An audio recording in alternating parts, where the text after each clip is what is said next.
तो बेटा अगला जो टॉपिक मैं पढ़ाने जा रहा हूं दैट इज नोट 2 के फॉर्म में टेक्निकली बहुत इंपॉर्टेंट चीज बताने जा रहा हूं।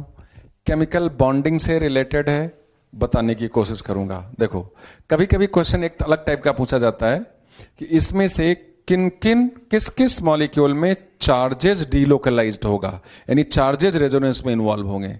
तो मैंने 2 कॉलम बना रखा है और बहुत बढ़िया से कंपेयर करते हुए धीरे धीरे हम लोग सीखने वाले हैं। देखो इस कॉलम में हमने पहली बात लिखा है in the following charges are localized, और इसमें चार्जेस जो होगा वो डीलोकलाइज्ड होगा। मैं चार्ज की बात कर रहा हूं। चलो एग्जांपल नंबर 1 की बात करें तो यहां पे देखो ध्यान से, पाई सिग्मा पॉजिटिव, तो कॉन्जुगेशन तो है, बट इस नाइट्रोजन के बारे में अगर नोटिस करो, इसके पास 4 सिग्मा बॉन्ड है। देखो एक इधर सिग्मा और 3 सिग्मा इधर है, और जब 4 सिग्मा होता है तो उस एटम का हाइब्रिडाइजेशन क्या हो जाता है, sp3, और sp3 वाला एटम बिल्कुल रेजोनेंस में पार्टिसिपेट नहीं करता। बच्चे ध्यान दें, उसके पास ऑर्बिटल कहां है। अच्छा चलो बच्चे कहते हैं सर नहीं इस पाई बॉन्ड को इधर लेके आइए, तो इस पाई बॉन्ड को इधर लेके आओगे क्योंकि मैंने सिखाया कि इलेक्ट्रॉन का फ्लो पाई से प्लस की तरफ। तो देखो इधर लेके आओगे तो इस नाइट्रोजन 5 बॉन्ड बना लेगा। क्या नाइट्रोजन कभी 5 बॉन्ड बनाता है? क्या सेकंड पीरियड का एलिमेंट में 10 इलेक्ट्रॉन हो सकते हैं? आंसर है नो। तो नाइट्रोजन की मैक्सिमम कोवैलेंसी कितनी है? 4 ही तो है। तो इसलिए ये चार्ज लोकलाइज्ड है। जब नाइट्रोजन 4 सिग्मा बॉन्ड बनाए, कहीं कॉपी में लिख लो तो हाइब्रिडाइजेशन sp3 होगा और sp3 एटम रेजोनेंस नहीं करता। सिमिलरली ऑक्सीजन की मैक्सिमम कोवैलेंसी 3 होती है, 2 नॉर्मल होती है और तीसरा कैसे होती है, कोऑर्डिनेट बॉन्ड से होती है। इस पर लोन पेयर एक तो है, बट ये लोन पेयर रेजोनेंस में इन्वॉल्व नहीं है क्योंकि इसका हाइब्रिडाइजेशन क्या होगा, sp3 होगा। आ रही बात समझ में? क्योंकि इसके पास 3 सिग्मा है और एक लोन पेयर है। जब ऑक्सीजन 3 सिग्मा बॉन्ड बनाए तो उसका हाइब्रिडेशन क्या हो जाएगा, sp3 हो जाएगा। सिमिलरली इसकी बात करो, इसमें भी नाइट्रोजन ने कितने बना दिए, 1 2 3, यहां H में 1 2 3, यहां पर H एक और होना चाहिए। इसे प्लस चार्ज, ये भी रेजोनेंस नहीं करेगा, पॉजिटिव चार्ज लोकलाइज्ड है क्योंकि हाइब्रिडेशन क्या हो जाएगा, sp3। जब नाइट्रोजन 4 सिग्मा बॉन्ड बनाए तो हाइब्रिडेशन sp3। जब ऑक्सीजन 3 सिग्मा बॉन्ड बनाए तो हाइब्रिडेशन sp3। जब नाइट्रोजन 4 सिग्मा बॉन्ड बनाए तो हाइब्रिडेशन क्या हो जाएगा, sp3। इलेक्ट्रॉन अंदर से बाहर नहीं जाएगा, क्यों? पर नाइट्रोजन 5 बॉन्ड बना देगा। इस मॉलिक्यूल में रेजोनेंस हो रहा है। देखो कितना बढ़िया क्वेश्चन पूछा जा सकता है। Resonance is possible in which amongst the following. Resonance यहां हो रहा है बेंजीन की रिंग के अंदर, बट उस बेंजीन की रिंग में पॉजिटिव चार्ज का कोई कंट्रीब्यूशन नहीं है। ठीक है, पॉजिटिव चार्ज लोकलाइज्ड। ऐसे यहां पे बेंजीन के अंदर रेजोनेंस हो रहा है, बट यहां पे पॉजिटिव चार्ज क्या है, लोकलाइज्ड है। सबसे इंपॉर्टेंट 4th वाले की बात कर रहा हूं, इसका नाम है फिनाइल कार्बोकैटायन। फिनाइल रिंग, चाहे फिनाइल कार्बन पे प्लस चार्ज है तो कार्बोकैटायन बोलो, और माइनस चार्ज है तो कार्बेन आयन बनो। Phenyl carbocation, phenyl carbene ion. ऐसे फिनाइल फ्री रेडिकल भी बन सकता है। फिनाइल फ्री रेडिकल चार्ज नहीं होता है फ्री रेडिकल, बट यहां पर भी फ्री रेडिकल के बारे में, फ्री रेडिकल यहां पे लोकलाइज्ड है। लोकलाइज्ड है, कैसे लोकलाइज्ड है सिखाना चाहूंगा, ध्यान से समझने की कोशिश करना। देखो अगर इस पॉजिटिव चार्ज के बारे में बात करें, बच्चे कहते हैं सर पॉजिटिव चार्ज तो कॉन्जुगेशन में है, पाई सिग्मा और उसे एटम पे प्लस चार्ज है। अगर ये रेजोनेंस करे तो इस पॉजिटिव चार्ज को p ऑर्बिटल में होना चाहिए, क्योंकि p ऑर्बिटल का ही इलेक्ट्रॉन या p ऑर्बिटल सी रेजोनेंस में पार्टिसिपेट करता है। तो इस कार्बन पर एक पाई बॉन्ड बन गया है, और इस जिसको p ऑर्बिटल ने बनाया है, और इसी कार्बन पर एक पॉजिटिव चार्ज है जो रेजोनेंस करना चाहे अगर तो उसको वो पॉजिटिव चार्ज को p ऑर्बिटल में रखेगा, और एक p ऑर्बिटल ने पाई बॉन्ड बनाया हुआ है। तो इस कार्बन के अगर 2 p ऑर्बिटल निकल गए तो उस कार्बन का हाइब्रिडेशन क्या होगा, sp, और sp अगर हाइब्रिडाइजेशन होता है तो शेप क्या हो जाता है, लीनियर का मतलब बॉन्ड एंगल 180 डिग्री। तो यहां पर बॉन्ड एंगल तो 120 डिग्री है, तो कहां sp तो 180 डिग्री होना चाहिए, बट है कितना, 120, क्योंकि बेंजीन बनाना है। इसे कहते हैं एंगुलर स्ट्रेन का आ जाना। आइडियल बॉन्ड एंगल से हाइब्रिडाइजेशन के बेसिस पे अगर रियल बॉन्ड एंगल में डिफरेंस आ जाए, sp होगा कब? जब ये पॉजिटिव चार्ज रेजोनेंस करे। और अगर sp होगा तो इसमें एंगुलर स्ट्रेन आ जाएगा, क्योंकि इसका हाइब्रिडाइजेशन हो जाएगा, होना चाहिए 180 बट रहेगा ये 120 ही, क्योंकि बेंजीन बनाना है। तो डिफरेंस आ गया बॉन्ड एंगल का, और एंगुलर स्ट्रेन आ जाता है। एंगुलर स्ट्रेन आने में मॉलिक्यूल की स्टेबिलिटी कम हो जाती है, इसलिए पॉजिटिव चार्ज p ऑर्बिटल में ना हो करके हाइब्रिडाइज्ड ऑर्बिटल में है, और उस हाइब्रिडाइज्ड ऑर्बिटल का नाम है sp2। बेंजीन की रिंग के अंदर तो रेजोनेंस हो रहा है, बट चार्ज रेजोनेंस में इन्वॉल्व नहीं है, क्योंकि वो हाइब्रिडाइज्ड ऑर्बिटल में है। हाइब्रिडाइज्ड ऑर्बिटल में क्यों नहीं है?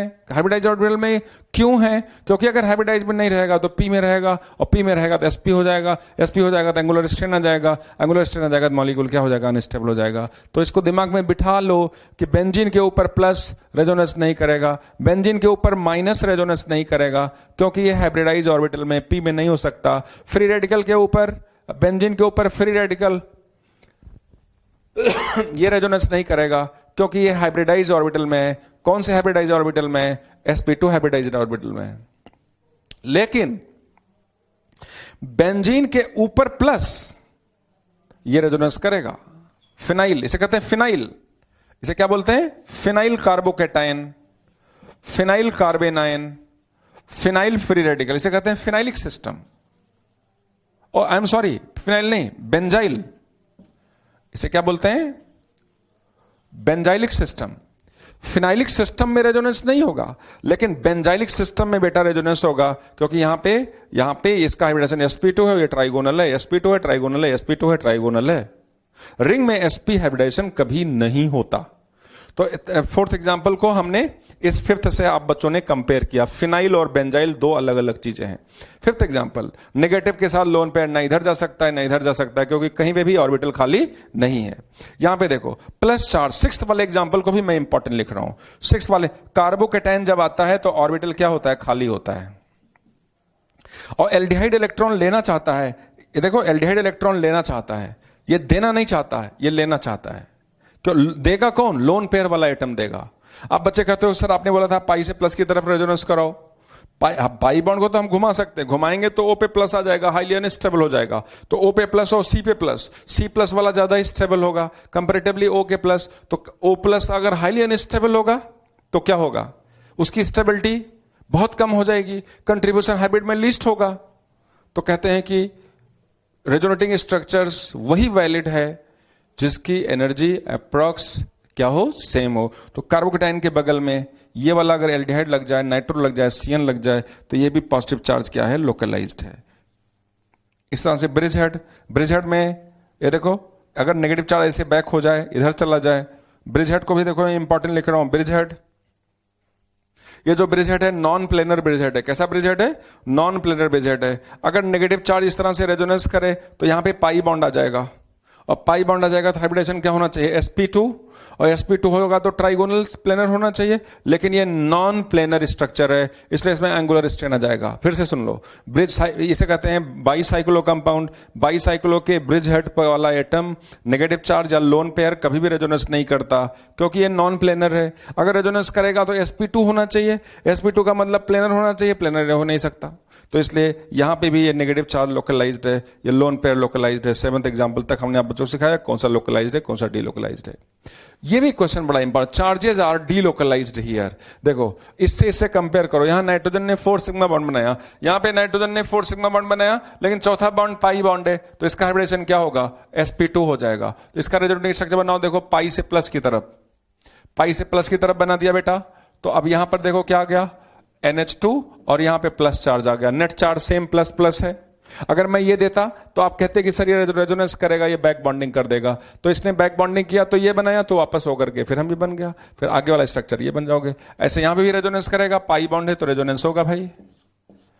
ऐसे यहां पे भी देखो पाई बॉन्ड है तो रेजोनेंस होगा, ऐसे यहां देखो पाई बॉन्ड है तो रेजोनेंस होगा। मेरे ख्याल से इसमें और इसमें कंपेयर कर रहे हो, यहां पे O के साथ 3 सिग्मा है, यहां पे O के साथ 3 बॉन्ड है, बट तीसरा बॉन्ड पाई बॉन्ड है, इसलिए रेजोनेंस करेगा। अगर इसका मैं रेजोनेटिंग स्ट्रक्चर ड्रॉ करूं, फौरन आप समझ जाओगे। अगर एग्जामिनर इसको दे देना, सारे बच्चे कहेंगे कि सर रेजोनेंस हो गए। देखो ये प्लस चार्ज इधर है, इधर है, आप बोलोगे सर बैक बॉन्डिंग होगी, बैक बॉन्डिंग होगी यही तो बनेगा। आप इसको भी बोलोगे सर बैक बॉन्डिंग होगी, बैक बॉन्डिंग करके यही तो बनेगा बेटा। ये देखो O आया, यहां पे प्लस चला आया, यहां पर ये चला गया, यहां पर ये चला गया, आप बोलोगे ये रेजोनेंस तो करेगा। लेकिन इससे हमें समझना है कि चार्जेस लोकलाइज्ड है कि नहीं डीलोकलाइज्ड है। बेंजाइल सिस्टम की बात कर ही दिया। ये लास्ट वाला देखो, प्लस के साथ एन का लोन पेयर, बैक बॉन्डिंग, ये सब बैक बॉन्डिंग करेंगे। फ्लोरीन का लोन पेयर, ऑक्सीजन का लोन पेयर, फास्फोरस का लोन पेयर, सल्फर का लोन पेयर, क्लोरीन का लोन पेयर, चाहे सेकंड पीरियड का एलिमेंट हो चाहे थर्ड पीरियड का एलिमेंट हो, बैक बॉन्डिंग हो जाती है अगर लोन पेयर है तो। ये सेवंथ एग्जांपल इंपॉर्टेंट है। सेवंथ में नेगेटिव ने अपना इलेक्ट्रॉन किसको दे दिया? डी ऑर्बिटल में दे दिया। P pi D pi bonding is also resonance. यहां पे डी खाली है, डी ऑर्बिटल क्या है इसका? खाली है। तो इस तरीके से हमने आप बच्चों को सिखाया कि कहां पे चार्जेस रेजोनेंस करेगा, कहां पे रेजोनेंस नहीं करेगा। बाईसाइक्लो के बारे में एक मैं और बताना चाहूंगा। सेवंथ यहां है, एट्थ एग्जाम्पल मैं यहीं नीचे लिख रहा हूं। ये देखो, ये भी हम ब्रिज हेड डाल रहे हैं, ये ऐसे और ये ऐसे। यहां पर देखो, यहां पर हमने पाई बॉन्ड बना दिया और यहां पे हमने प्लस चार्ज बना दिया। इसे बोलते हैं फ्यूज्ड बाईसाइक्लो। तो फ्यूज्ड बाईसाइक्लो में रेजोनेंस होगा। क्यों? क्योंकि sp2 हाइब्रिडाइजेशन है तो प्लेनर होना चाहिए। प्लेनर देखो बना हुआ, नेफ्थलीन तभी तो बनाते हो आप। लेकिन इस नॉन प्लेनर बाईसाइक्लो से देखो, ये नॉन प्लेनर बाईसाइक्लो के ब्रिज हेड पे रेजोनेंस नहीं होगा, लेकिन प्लेनर बाईसाइक्लो के ब्रिज हेड पर क्या होगा? रेजोनेंस होगा। एक और हम आप बच्चों को बनाना चाहते हैं, यहीं पे देखो बना रहे हैं। यहां पे इसी तरह से नॉन प्लेनर की बात कर रहे हैं। ये इधर लिया, यहां पे पाई बॉन्ड है और यहां पर नेगेटिव चार्ज है, ये रेजोनेंस करेगा। ब्रिज हेड वाला रेजोनेंस नहीं करता बाईसाइक्लो, ये तो रेजोनेंस करेगा क्योंकि ये तो प्लेनर है। इसका रेजोनेटिंग स्ट्रक्चर बनाना है, देखो नेगेटिव चार्ज ऐसे गया और ये पाई बॉन्ड इधर चला गया। तो आप बच्चों को इसमें, इसको भी देखो मैं स्टार बना दूं। जो बच्चे जनरली कंफ्यूज्ड हो जाते हैं, 5 स्टार, ये रेजोनेंस करेगा। ये नॉन प्लेनर ब्रिज हेड का बाईसाइक्लो रेजोनेंस नहीं करेगा। लेकिन अगर यही नेगेटिव चार्ज यहां पर आते रेजोनेंस होगा। तो यहां की बात कर लिया मैंने, यहां की बात कर लिया, ये प्लेनर बाईसाइक्लो की बात कर लिया, यहां पे भी क्या होगा? रेजोनेंस होगा। तो इस तरीके से हमने आप बच्चों को सिखाया कि कहां पर चार्जेस रेजोनेंस करेंगे और कहां पर चार्ज रेजोनेंस नहीं करेंगे। तो बच्चों, इतनी सारी चीजें मैंने आपको पढ़ाया और हमने आप सबसे इंपॉर्टेंट चीज रेजोनेटिंग स्ट्रक्चर्स कैसे ड्रॉ करते हैं उसके बारे में बताया। चार्जेस लोकलाइज्ड होंगे, डीलोकलाइज्ड होंगे, उसके बारे में आप बच्चों को सिखाया। और आप बच्चों को यह भी सिखाया कि stability of different resonating structures कैसे बताएंगे। तो स्टेबिलिटी के बेसिस पे बहुत सारे क्वेश्चंस की हम बात करने वाले हैं। और आज एडवांस हो गया, मेंस हो गया, सारे एग्जाम्स में इन सारे टाइप के क्वेश्चंस पूछे जाते हैं। तो सबसे पहले अगर मैं एक क्विक रिवाइज करूं कि अगर स्टेबिलिटी हमें पता करना होगा तो सबसे पहले आप देखोगे क्या कि जहां पाई बॉन्ड ज्यादा उसकी स्टेबिलिटी ज्यादा। उसके बाद आप देखोगे कि अनचार्ज structure is more stable then the charge. उसके बाद देखोगे आप negative charge should be on the more electronegative atom, positive charge should be on the less electronegative atom. उसके बाद आप देखोगे आप अपोजिट चार्ज पास पास होंगे तो स्टेबिलिटी ज्यादा, अपोजिट चार्ज दूर दूर होंगे तो स्टेबिलिटी ज्यादा। और फिर इन्हीं सारे कॉन्सेप्ट के साथ हम आपको बहुत सारे क्वेश्चंस की बात करने वाले हैं। जैसे क्वेश्चन हम पहला करने वाले हैं, find decreasing order of stability in the following resonating structures. Correct? तो अब पहला क्वेश्चन, पहले क्वेश्चन में हमारे पास ये R कार्बन पर यहां पे कौन सा चार्ज आएगा? प्लस चार्ज आएगा। इसे बोलते हैं एसाइलियम आयन। बैक बॉन्डिंग होगी बच्चों, बैक बॉन्डिंग होगी तो ऑक्सीजन का जो लोन पेयर है ना, वो अपना इलेक्ट्रॉन किसको दे देगा? कार्बोकैटायन को दे देगा। बैक बॉन्डिंग हो गई, एसाइलियम पे प्लस चार्ज आ गया। अब पहला रूल लगाओ, जहां पाई बॉन्ड ज्यादा उसकी स्टेबिलिटी ज्यादा। तो पाई बॉन्ड किस में ज्यादा? बाद वाले में ज्यादा, पहले वाले में कम। तो ए की स्टेबिलिटी कम हो गई, बी की स्टेबिलिटी ज्यादा हो गई। तो डिक्रीजिंग ऑर्डर की अगर हम बात करें तो डिक्रीजिंग ऑर्डर में बात करो, बी की स्टेबिलिटी ज्यादा हो गई, ए की स्टेबिलिटी कम हो गई। इसको आप धीरे धीरे लिख भी लेंगे। क्वेश्चन नंबर 2 की बात करें। क्वेश्चन नंबर 2 में ये देखो, हमारे पास NH2CHOH है, NH2 प्लस OH है। अब इसमें रेजोनेंस कराओ। रेजोनेंस कराने के लिए देखो, ये भी बैक बॉन्डिंग कर सकता है, ये भी बैक बॉन्डिंग कर सकता है। जब इसने बैक बॉन्डिंग किया तो ये स्ट्रक्चर बन गया। याद रखना, डोनर एटम जब देगा इलेक्ट्रॉन तो डोनर पर प्लस चार्ज आ जाएगा और प्लस चार्ज आ जाएगा। नेट चार्ज दोनों मॉलिक्यूल में क्या होगा? सेम होगा। अगर ऑक्सीजन ने इलेक्ट्रॉन दिया तो ऑक्सीजन में प्लस चार्ज आ जाएगा। अब 3 RS है अपने पास, ABC। सबसे ज्यादा स्टेबल कौन होगा? इसको ऐसे लिखते हैं, NH2CH double bond O H plus. सबसे ज्यादा स्टेबल कौन होगा? पहला रूल लगाओ, जहां पाई बॉन्ड ज्यादा उसकी स्टेबिलिटी ज्यादा। तो पाई बॉन्ड किस पर ज्यादा? इस पे पाई बॉन्ड नहीं है, इसमें पाई बॉन्ड है, इसमें पाई बॉन्ड है। चलो भाई, इन दोनों की स्टेबिलिटी ज्यादा। अब इन दोनों में चार्ज का distribution, positive charge should be on the less electronegative atom. तो बी की स्टेबिलिटी क्या हो गई? सबसे ज्यादा हो गई। उसके बाद ये वाला आएगा, सी वाला आएगा, और सबसे लास्ट में क्या चला जाएगा? ए चला जाएगा। इस क्वेश्चन की बात करो, सबसे पहले आप पाई बॉन्ड की बात करोगे। पाई बॉन्ड दोनों स्ट्रक्चर में पाई बॉन्ड डबल डबल है, दोनों में पाई बॉन्ड के नंबर इक्वल है। अब चार्ज इस डिस्ट्रीब्यूशन की बात करो, यहां पर एन पे प्लस है, यहां पे ओ पे प्लस है। एन पे plus is more stable than the O पर प्लस। इस क्वेश्चन नंबर 4 को बेटा मैं इंपॉर्टेंट लिख रहा हूं। क्वेश्चन नंबर 4 की बात करें, ये देखें, इसका नाम है एक्रेल्डिहाइड। देखो रेजोनेंस ऐसे हुआ, ये पाई इलेक्ट्रॉन इधर गया, ये पाई इलेक्ट्रॉन इधर आया, प्लस माइनस। दूसरा जो रेजोनेटिंग स्ट्रक्चर उन्होंने बनाया, इस पाई इलेक्ट्रॉनों को ऐसे, रेजोनेटिंग स्ट्रक्चर तो कुछ भी बना सकते हैं। अगर रेजोनेटिंग स्ट्रक्चर अनस्टेबल होगा तो उसको आप लास्ट में लेके चले जाना, तो उसका कंट्रीब्यूशन हाइब्रिड में क्या होगा? लीस्ट होगा। अब वो वैलिड स्ट्रक्चर है या नहीं है, ये आपको देखने का काम नहीं है। उन्होंने स्ट्रक्चर दिया, बोला कि आप स्टेबिलिटी बताओ, स्टेबिलिटी बताओ, तो स्टेबिलिटी आपको निकालना है, रूल के अकॉर्डिंग निकालना है। 100% क्वेश्चन सही करोगे। देखो, पहला मोर पाई बॉन्ड मोर स्टेबल, तो एक की स्टेबिलिटी ज्यादा। अब दोनों में चार्ज है, देखो यहां भी प्लस है, यहां भी, यहां पे प्लस माइनस, यहां प्लस, तो कार्बन में प्लस हर प्लेस पे है, बट यहां कार्बन पर माइनस है, कार्बन पर माइनस, यहां ओ पर माइनस है। तो बी की स्टेबिलिटी क्या हो जाएगी? दूसरे नंबर पर, क्योंकि सीक्वेंस से चलोगे तो कोई भी क्वेश्चन रॉन्ग नहीं होगा। अब बचा सी और डी। सी और डी में देखो plus minus, minus plus. Plus का मतलब होता है कि इसके आउटर शेल में 6 इलेक्ट्रॉन्स है, इसका जो पी ऑर्बिटल है वो खाली है। क्या ये प्लस चार्ज इसके साथ रेजोनेंस कर सकता है? आंसर है नो। ये प्लस माइनस बॉन्ड तो जरूर बना सकता है, बट ये इसके साथ रेजोनेंस नहीं कर सकता। लेकिन ये नेगेटिव चार्ज इसके साथ रेजोनेंस कर सकता है। नेगेटिव के चार्ज इसके ऑर्बिटल में एक लोन पेयर है, एक लोन पेयर है, ये इसके साथ रेजोनेंस कर सकता है। ये इधर जाएगा तो इधर चला जाएगा, तो इसकी स्टेबिलिटी ज्यादा और इसकी स्टेबिलिटी कम। डी की स्टेबिलिटी ज्यादा और सी की स्टेबिलिटी कम। फिर से एक बार, इसकी स्टेबिलिटी ज्यादा, पहला रूल कंप्लीट, पाई बॉन्ड ज्यादा है। दूसरा रूल, जहां पे negative charge should be on the more electronegative atom, positive charge should be on the less electronegative atom. Carbon पे प्लस, कार्बन पे प्लस, कार्बन पे प्लस, पर नेगेटिव चार्ज यहां ओ पे माइनस है, बी पे डाल दिया। तीसरे में देखो प्लस माइनस अगल बगल है, प्लस माइनस अगल बगल है, लेकिन एक में प्लस के बगल में कीटोन लगा है। कीटोन का काम क्या है? इलेक्ट्रॉन लेना। इलेक्ट्रॉन देने के लिए कुछ होना चाहिए। लोन पेयर नेगेटिव का फ्लो पाई बॉन्ड की तरफ होता है, तो ये लोन पेयर तो कॉन्जुगेशन में है ही नहीं बेटा। कॉन्जुगेशन किसका है? Pi sigma positive, pi sigma अगले एटम पे पॉजिटिव, तो पाई बॉन्ड रेजोनेंस करना चाहिए, पलट के नहीं बनाना है आप बच्चों को। प्लस के बगल में ये इलेक्ट्रॉन लेने की टेंडेंसी रखता है, स्टेबिलिटी का। माइनस के बगल में ये इलेक्ट्रॉन लेने की टेंडेंसी रखता है, इसका रेजोनेंस हो जाएगा। तो इस तरह से ये हो गया। अगले में देखो, एकदम फोर्थ की तरह से फिफ्थ मैंने किया है। यहां पर पहला स्ट्रक्चर, दूसरा स्ट्रक्चर, पाई बॉन्ड ज्यादा, ए की स्टेबिलिटी ज्यादा। अब बीसीडी में देखो, यहां पे ओ पे नेगेटिव है, कार्बन पे प्लस, कार्बन पे प्लस, कार्बन प्लस, ओ पे नेगेटिव, तो इसकी स्टेबिलिटी को क्या कर दिया? ज्यादा कर दिया। अब इन दोनों में फिर वही पहला वाला कॉन्सेप्ट लगेगा।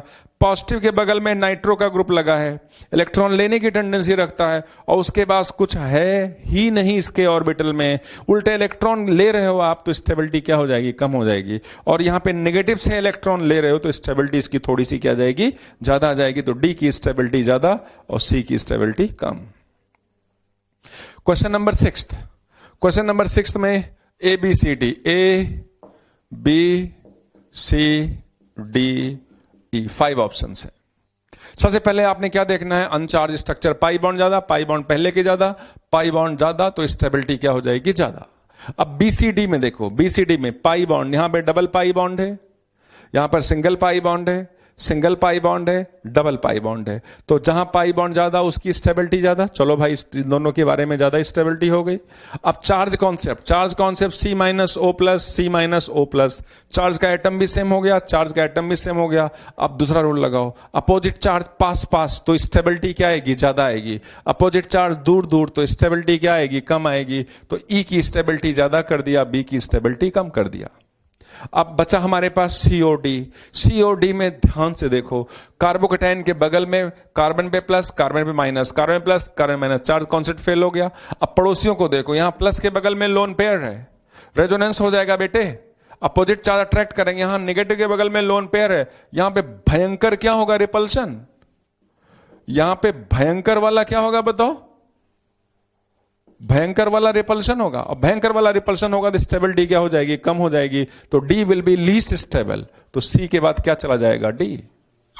तो ए बी सी डी याद रखना। इसके बाद देखो, नेगेटिव के बगल में लोन पेयर आएगा अनस्टेबल, और यहां पॉजिटिव के बगल में लोन पेयर आएगा बैक बॉन्डिंग करने की टेंडेंसी रखेगा या अपोजिट चार्ज अट्रैक्ट करेंगे। सेवंथ एग्जांपल में कार्बन पे नेगेटिव, एन पे नेगेटिव, तो बी की स्टेबिलिटी ज्यादा, ए की स्टेबिलिटी कम। एन पे नेगेटिव, ओ पे नेगेटिव, तो ओ पे नेगेटिव ज्यादा, बी की स्टेबिलिटी ज्यादा, ए की स्टेबिलिटी कम। ठीक है बेटा। इसमें देखो, नाइन्थ एग्जांपल को भी मैं इंपॉर्टेंट लिख रहा हूं। नाइन्थ एग्जांपल में पहली बात क्या देखोगे, जहां पाई बॉन्ड ज्यादा उसकी स्टेबिलिटी ज्यादा, कुछ करना ही नहीं है। यहां पाई बॉन्ड है कम, यहां पाई बॉन्ड है ज्यादा, तो बी की स्टेबिलिटी ज्यादा, ए की स्टेबिलिटी कम। अब यहां अनचार्ज और चार्ज की बात नहीं करना, क्योंकि मैंने आपको सिखाया है कि सीक्वेंस से चलो। पाई बॉन्ड ज्यादा, इसमें आपको पता है कि ये इसकी स्टेबिलिटी कम होगी, क्योंकि यहां इसके बोरॉन के आउटर सेल में कितने इलेक्ट्रॉन्स हैं, 6 इलेक्ट्रॉन्स हैं। तो ठीक है, वो केमिकल बॉन्डिंग का पार्ट है, बट आप मेरा रूल फॉलो करो जो हम सिखा रहे हैं, more pi bond more stable. 10th example में बात करो, पाई बॉन्ड ज्यादा तो स्टेबिलिटी ज्यादा, बी की स्टेबिलिटी ज्यादा, ए की स्टेबिलिटी कम। उसके बाद यहां पे 11th एग्जांपल, यहां पे सल्फर पे माइनस है और यहां पर ओ पर माइनस है। बड़े एटम पे नेगेटिव चार्ज तो ज्यादा स्टेबल, तो ए की स्टेबिलिटी ज्यादा, ए की स्टेबिलिटी ज्यादा, बी की स्टेबिलिटी कम। ठीक है भाई। तो इस तरह से हमने आप बच्चों को कुछ एग्जांपल्स कराया। एक दो एग्जांपल और कराते हैं। 12 एग्जांपल।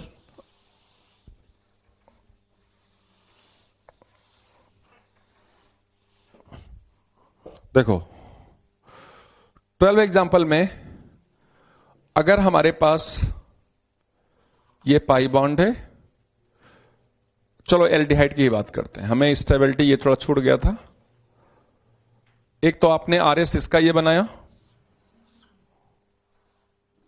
ओ पर माइनस और यहां पर प्लस, और दूसरा जो आरएस बनाया पलट दिया। देखो, अब मैं रूल के अगेंस्ट में जा रहा हूं। मैंने बोला था कि ये पाई बॉन्ड कॉन्जुगेशन में है तो इलेक्ट्रॉन्स का फ्लो मोर इलेक्ट्रोनेगेटिव एटम की तरफ होगा। उल्टा करोगे तो हाइपोथेटिकल स्ट्रक्चर है यार, सोचने को तो कुछ भी गलत सही सोच सकते हो। तो मैंने सोचा कि ये इलेक्ट्रॉन इधर गया, ये इलेक्ट्रॉन इधर गया, यहां पे नेगेटिव आया और यहां पर क्या आया, पॉजिटिव आया। और उसके बाद फिर मैंने सोचा, इसको मैंने डीलोकलाइज ही नहीं किया, यहां पे प्लस बनाया और यहां पे माइनस बनाया, और दूसरे स्ट्रक्चर में इसको डीलोकलाइज बनाया। एकदम एग्जांपल नंबर 12 में फोर्थ की तरह से बना रहा हूं, लेकिन कुछ मुझे और सिखाना है आप बच्चों को। यहां पे नेगेटिव आ गया और यहां पर प्लस आ गया। ये आपके पास 5 RS है। लास्ट एग्जांपल ही बता रहा हूं स्टेबिलिटी के लिए। तो हमसे क्वेश्चन पूछा गया है कि हाईली अनस्टेबल स्ट्रक्चर 5 में से कौन सा है। तो आपने देखा पहला रूल क्या है, जहां पाई बॉन्ड ज्यादा उसकी स्टेबिलिटी ज्यादा। इसको अगर मैं ए कर दूं, इसको बी कर दूं, इसको सी कर दूं, और ये डी हो गया और ये ई हो गया, तो आप कहोगे सबसे ज्यादा स्टेबल तो ए जाएगा। दूसरे नंबर पर आप एग्री करोगे कि पाई बॉन्ड हर जगह इक्वल है, तो नेगेटिव चार्ज ओ पे है, कार्बन पे प्लस हर जगह है। नेगेटिव चार्ज ओ पे है, कार्बन पे प्लस है, ये तो ऑक्सीजन में प्लस है, कार्बन में प्लस है, कार्बन में प्लस है, तो ओ पे नेगेटिव ज्यादा स्टेबल, बी की स्टेबिलिटी ज्यादा।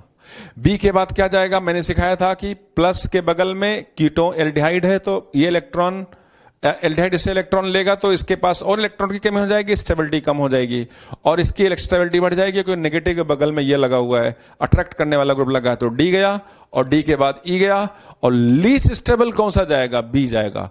क्यों लीस्ट स्टेबल बी जाएगा, पाई बॉन्ड सब में इक्वल है, यहां ओ पर प्लस है, तो negative charge more electronegative atom पे ज्यादा स्टेबल होगा।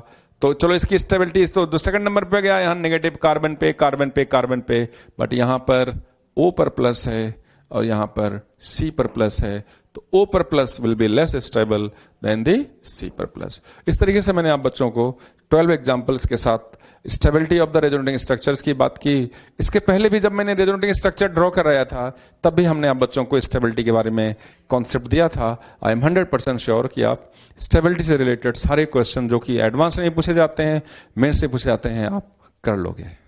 तो इसमें जो ऑर्डर की हम बात करें तो ऑर्डर में देखो, सबसे पहले ए गया, ए के बाद बी गया, बी के बाद डी गया, डी के बाद ई गया और ई के बाद सी जाएगा। सी जो होगा वो लीस्ट स्टेबल होगा। यहां मैंने बी गलती से लिख दिया है, यहां पे ऑर्डर जो आएगा वो क्या आएगा, सी। तो C will be the least stable resonating structure. तो बेटा अब जो हम आपको बताने जा रहे हैं, अभी तक तो हमने रेजोनेटिंग स्ट्रक्चर्स की स्टेबिलिटी के बारे में बताया, अब डिफरेंट मॉलिक्यूल्स की स्टेबिलिटी के बारे में आप बच्चों को बताने वाले हैं। तो देखो हमने क्या लिखा, determining stability of different molecules. पहला पॉइंट, ऐसा मॉलिक्यूल जिसमें रेजोनेंस होगा उसकी स्टेबिलिटी नॉन रेजोनेटिंग स्ट्रक्चर से क्या होगी, नॉन रेजोनेटिंग मॉलिक्यूल से क्या होगी, ज्यादा होगी। देखो ब्यूटाडाइन, ये ब्यूटाडाइन, ब्यूटाडाइन में रेजोनेंस हो रहा है और ब्यूटीन में रेजोनेंस नहीं हो रहा है, तो जिसमें रेजोनेंस होगा उसकी स्टेबिलिटी ज्यादा कर देना, करेक्ट। दूसरी चीज, molecules with equally stable RS, molecules with equally stable RS will be more stable. ठीक है, जैसे एग्जाम्पल 1 देखो, यह है sulphonate anion, more stable than carboxylate anion, than phenoxide ion, than ethoxide ion. ध्यान से समझो, ये स्टेबिलिटी का ऑर्डर मैंने लिख दिया। इस नेगेटिव चार्ज का अगर मैं रेजोनेंस कर रहा हूं तो एक बार नेगेटिव चार्ज रेजोनेंस करके ऊपर जाएगा, एक बार नेगेटिव चार्ज रेजोनेंस करके नीचे आएगा। तो इसमें जो आरएस मिलेंगे, टोटल कितने मिलेंगे, 3 आरएस मिलेंगे और सभी की स्टेबिलिटी इक्वल होगी, आप एग्री करोगे। दूसरा, अगर इस कार्बोक्सिलेट आयन की बात करें, नेगेटिव चार्ज रेजोनेंस करके ऊपर चला जाएगा, तो यहां पे एक ऐसे ही इक्वली स्टेबल का जो हमें क्या मिलेगा, आरएस मिलेगा।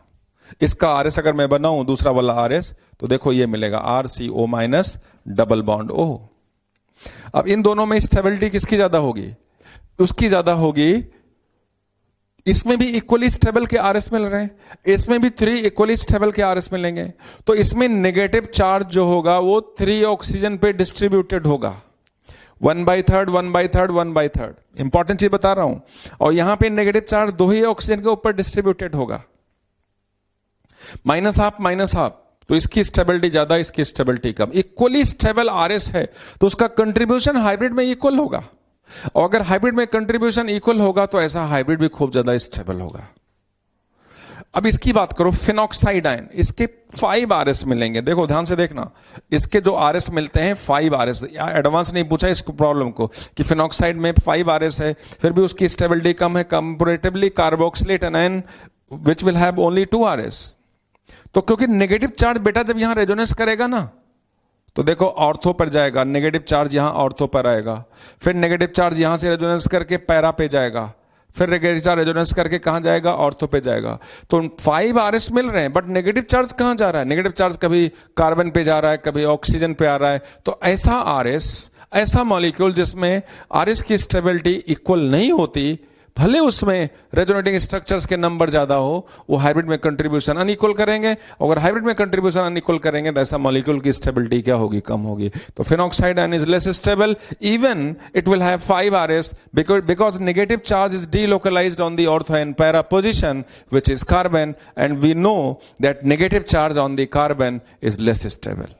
मेरे ख्याल से क्लियर है बच्चों को। इसमें 2 RS but negative charge will be delocalized on the oxygen, both RS will be equally stable, so hybrid contribution, hybrid में इनका contribution equal होगा और stability बढ़ जाएगी। और लास्ट वाले मॉलिक्यूल में रेजोनेंस ही नहीं हो रहा है, नो रेजोनेंस। तो ऐसे बहुत सारे मॉलिक्यूल्स की हम लोग बात करने वाले। एग्जाम्पल नंबर 2 में ये देखो हमारे पास है, इसको मैंने सिखाया था, ट्रोपाइलियम कार्बोकेटाइन। इसकी स्टेबिलिटी ज्यादा क्योंकि इसमें 7 आरएस मिलेंगे और सभी की स्टेबिलिटी इक्वल होगी। फिर उसके बाद हमने आप बच्चों को दिखाया था साइक्लोप्रोपिनाइल कार्बोकेटाइन, इसके 3 आरएस मिलेंगे और सभी की स्टेबिलिटी क्या होगी बेटा, इक्वल होगी। और उसके बाद ये देखो हमने बेंजाइल कार्बोकेटाइन कर दिया, बेंजाइल कार्बोकेटाइन, और उसके बाद क्योंकि इसमें 5 RS मिलेंगे, 5 RS में से एक तो ये खुद होगा, और जब ये बेंजीन से रिंग बाहर जाएगा, बेंजीन से पाई इलेक्ट्रॉन बाहर जाएगा, तो इसकी एरोमेटिसिटी ब्रेक हो जाएगी, बेंजीनोइड कैरेक्टर इसका ब्रेक हो जाएगा बेटा। अगर इसका बेंजीनोइड कैरेक्टर ब्रेक हो जाएगा तो इसकी स्टेबिलिटी क्या हो जाएगी, कम हो जाएगी। देखो CH2 के साथ प्लस चार्ज, सॉरी CH2, और यहां पर कौन सा चार्ज आ गया, प्लस चार्ज। तो इसमें जो स्टेबिलिटी आएगी RS की अनइक्वल होगी, मिलेगा तो 5 RS, इसमें तो 3 RS ही मिलेगा, फिर भी इसकी स्टेबिलिटी ज्यादा देखी गई। क्यों? क्योंकि इसमें हाइब्रिड में कंट्रीब्यूशन तीनों RS का इक्वल होगा। और उसके बाद ये देखो हमने ये RS बताया, ये बेंजीन बताया, ये बेंजीन में फिनाइल कार्बोकेटाइन, याद है ना, हमने कहा था फिनाइल कार्बोकेटाइन का प्लस चार्ज क्या करता है, रेजोनेंस नहीं करता है। तो एग्जांपल नंबर 2 मैंने सिखाया। ऐसे एग्जांपल नंबर 3 की मैं बात करूं, कहां कर दूं बात, मैं यहां बात कर दूं। अगर एग्जांपल नंबर 3 की बात कर दूं, एग्जांपल नंबर 3 में ये देखो साइक्लोपेंटा डाइइनाइल कार्बेनाइन, इसकी स्टेबिलिटी ज्यादा, क्योंकि इसमें 5 RS मिलेंगे, मैं आप बच्चों को सिखा चुका हूं। और उसके बाद बेंजाइल कार्बेनाइन की मैं बात करना चाहूंगा, इसमें 5 RS इसमें भी मिलेंगे, ध्यान देना, इसमें भी 5 RS मिलेंगे, लेकिन सभी की स्टेबिलिटी इक्वल नहीं होगी भाई। 5 RS equally stable, 5 RS equally नहीं होगी। क्यों नहीं होगी? देखो ये बेंजीन है, बेंजीन जब करेक्ट बेंजीनोइड कैरेक्टर होता है तो मॉलिक्यूल की स्टेबिलिटी ज्यादा होती है। नेगेटिव चार्ज से पाई बॉन्ड की तरफ रेजोनेंस हो रहा है, ये देखो यहां पे इसका बेंजीनोइड कैरेक्टर खत्म हो रहा है। तो जब बेंजीनोइड कैरेक्टर खत्म हो जाता है तो स्टेबिलिटी क्या हो जाती है बच्चों, कम हो जाएगी। ये देखो ये बेंजीनोइड कैरेक्टर क्या हो गया, खत्म हो गया। तो ऐसे 5 RS मिलेंगे, नेगेटिव चार्ज यहां है, फिर यहां आएगा, फिर यहां जाएगा, फिर यहां पे जाएगा।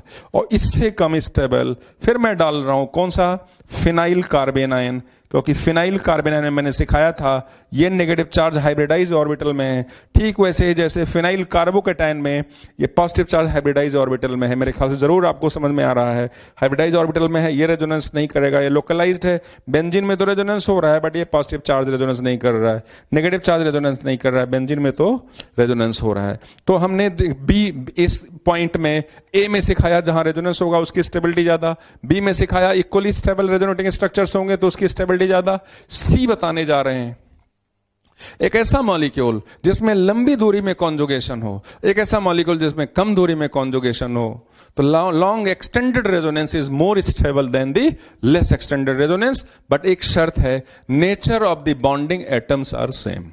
Nature of the bonding atoms का मतलब होता है जैसे यहां पे हाइड्रोकार्बन है तो इसमें भी क्या होना चाहिए, हाइड्रोकार्बन होना चाहिए, तभी हम कंपेयर कर सकते हैं। और इसी में डी, दोनों का एग्जांपल मैं एक साथ सिखाऊंगा। डी वाले पोर्शन में लीनियर एक कॉन्जुगेशन होता है जिसे बोलते हैं लीनियर कॉन्जुगेशन, फर्स्ट टाइम पढ़ रहे हो। देखो एक टर्मिनोलॉजी याद रखो, एक्सटेंडेड कॉन्जुगेशन, कभी कभी टर्मिनोलॉजी आएगी एक्सटेंडेड कॉन्जुगेशन, दूसरी टर्मिनोलॉजी आ रही है linear conjugated molecules will be more stable then cross conjugated molecule, provided, एक शर्त है कि जिन दो मॉलिक्यूल को हम कंपेयर कर रहे हैं उसमें एक्सटेंड ऑफ रेजोनेंस सेम हो और nature of the bonding atom same हो। Nature of the bonding atom का मतलब अगर ये हाइड्रोकार्बन है तो ये भी हाइड्रोकार्बन हो, अगर इसमें हाइड्रोकार्बन के साथ ईथर लगा हो तो इसमें भी हाइड्रोकार्बन के साथ क्या लगा हो, ईथर लगा हो। इसके कुछ एग्जांपल्स मैं दे रहा हूं एक्सटेंडेड और लीनियर का। इसका एग्जांपल 1 देखो, इसमें ये लीनियर कॉन्जुगेशन है, ये पाई बॉन्ड एक्सटेंडेड कॉन्जुगेशन हो गया। Extended conjugation is more stable then cross conjugation. ये देखो, आप पहले देखो, समझो एक्सटेंडेड और क्रॉस क्या है। एक्सटेंडेड यहां से शुरुआत किया यहां तक बचे पाई सिग्मा पाई। इसमें क्रॉस कब पहचानोगे, क्रॉस तब होगा जब एक दो पाई बॉन्ड आपस में रेजोनेंस ना करें, किसी तीसरे के थ्रू रेजोनेंस करें। जैसे इस पाई बॉन्ड के बारे में बात करो, ये पाई बॉन्ड इधर रेजोनेंस करे या इधर रेजोनेंस करे, किसी एक साइड में रेजोनेंस कर सकता है, तो कहते हैं ये पाई बॉन्ड कहां चला गया, क्रॉस में चला गया। ये पाई बॉन्ड आपस में रेजोनेंस नहीं करता जब दो लोग आपस में बात ना करें बल्कि किसी मीडिएटर के थ्रू बात करें, तो कहते हैं जो मीडिएटर हो गया वो क्या हो गया, क्रॉस में हो गया। चलेगा नहीं चलेगा, मेरे ख्याल से समझ जाओगे आप। तो ये क्रॉस में चला गया, ये दोनों लोग आपस में नहीं कॉन्जुगेशन, क्यों नहीं कॉन्जुगेशन में, पाई सिग्मा, देखो डबल सिग्मा आ गया कि नहीं आ गया, तो डबल सिग्मा आ गया तो ये आपस में नहीं कर पाएंगे। ये किसके साथ करेंगे? इसके साथ करेंगे। ये किसके साथ करेगा? इसके साथ भी करेगा। ये किसके साथ करेगा? इसके साथ भी करेगा।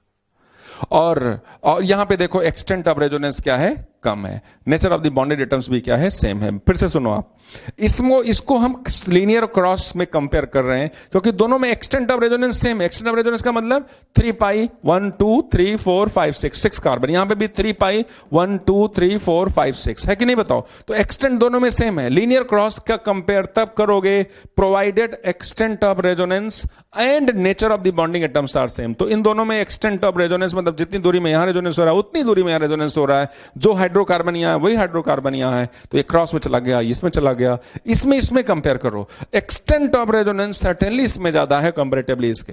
अब बच्चे कहते हो सर यहां तो क्रॉस लीनियर है, यहां क्रॉस है। भैया यहां एक्सटेंट तो ज्यादा है तो इसलिए इसकी स्टेबिलिटी क्या कर दिया हम लोगों ने? ज्यादा कर दिया। ठीक, मेरे ख्याल से समझ गया। दूसरा एग्जांपल में हमने देखो ऐसे हाइड्रोकार्बन ही ले रहे हैं। ये देखो, ये हम बता रहे हैं यहां पर कौन सा conjugation? Pi bond pi bond pi bond. ये देखो लीनियर हो गया और इसको क्रॉस बना रहे हैं। जब दो लोग आपस में रेजोनेंस ना करें, देखो ये क्रॉस बन गया, ये क्रॉस बन गया। उसके बाद ये जो मॉलिक्यूल मैं लिख रहा हूं इसमें एक्सटेंट ऑफ रेजोनेंस ही क्या है? कम है। नो डाउट ये क्रॉस में है, फिर भी इसकी स्टेबिलिटी इस लेस एक्सटेंट वाले से क्या होगी? ज्यादा होगी, क्योंकि यहां एक्सटेंट ऑफ रेजोनेंस ज्यादा है। इतना तो यहां है ही, साथ में इतना भी है। एक और एग्जांपल लिखते हैं, थर्ड एग्जांपल में ये देखो हमने ईथर का एग्जांपल ले लिया। ये पाई बॉन्ड, ये लीनियर हो गया, ये क्रॉस हो गया, क्योंकि ये पाई बॉन्ड, ये लोन पेयर इधर रेजोनेंस करे, इधर रेजोनेंस करे, किधर करे? लेकिन ये लोन पेयर सिग्मा पाई, लेकिन इसकी स्टेबिलिटी सबसे कम होगी क्योंकि यहां पे एक्सटेंट ऑफ रेजोनेंस क्या है? कम है। इस तरीके से हमने आप बच्चों को क्रॉस और लीनियर की टर्मिनोलॉजी दिया। ये जो लोन पेयर है बेटा वो किस में है? क्रॉस में है। ये लोन पेयर किस में है? क्रॉस में है। ठीक, और लीनियर और क्रॉस, आई एम श्योर आप बच्चों को समझ में आया है ना? तो कुछ और examples stability of the molecule की बात करते हैं। जैसे एग्जांपल नेक्स्ट की बात करूं मैं, एग्जांपल अगर हम एरोमेटिक हाइड्रोकार्बन की बात करें, बेंजीन हो गया, नेफ्थलीन, एंथ्रासीन, फिनेंथ्रीन, तो स्टेबिलिटी का ऑर्डर बेटा कैसे आएगा? सबसे ज्यादा स्टेबल होता है बेंजीन, फिर उसके बाद नेफ्थलीन, फिर उसके बाद होता है एंथ्रासीन और लास्ट होता है फिनेंथ्रीन। क्यों? क्योंकि जिस मॉलिक्यूल में जितने ज्यादा रेजोनेटिंग स्ट्रक्चर्स बनते हैं उसकी स्टेबिलिटी उतनी ही ज्यादा होती है, provided nature of the bonding of the atoms are same. तो एग्जांपल 1 की अगर हम बात करें, बेंजीन की स्टेबिलिटी को ज्यादा किया, बताता हूं भी आपको ऐसा क्यों है। बेंजीन ज्यादा स्टेबल होगा, ये देखो नेफ्थलीन, इससे ज्यादा स्टेबल होता है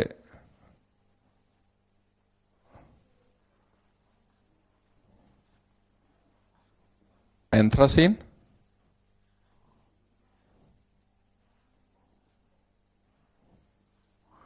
और इससे भी ज्यादा स्टेबल होगा फिनेंथ्रीन।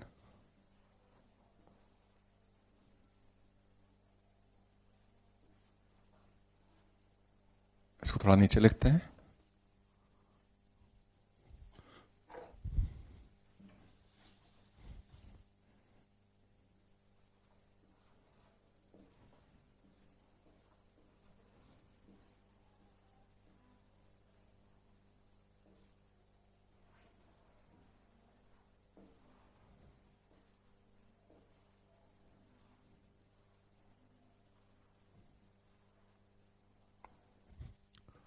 बेंजीन है, दिस इज नेफ्थलीन,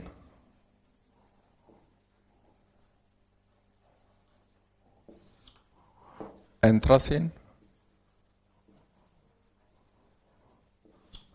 ये फिनेंथ्रीन।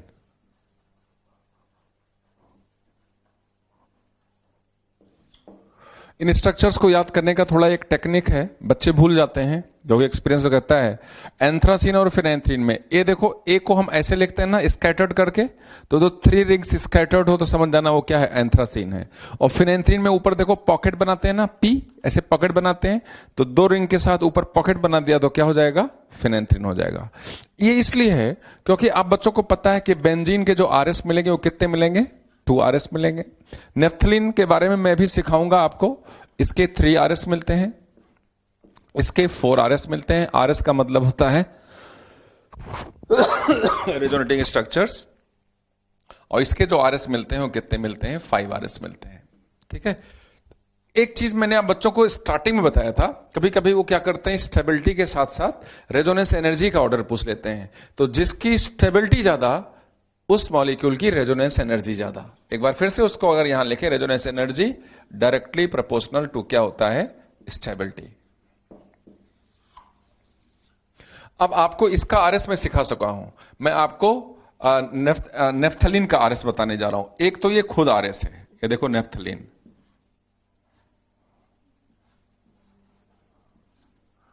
ये पाई बॉन्ड यहां, पाई बॉन्ड यहां, पाई बॉन्ड यहां, पाई बॉन्ड यहां, करेक्ट।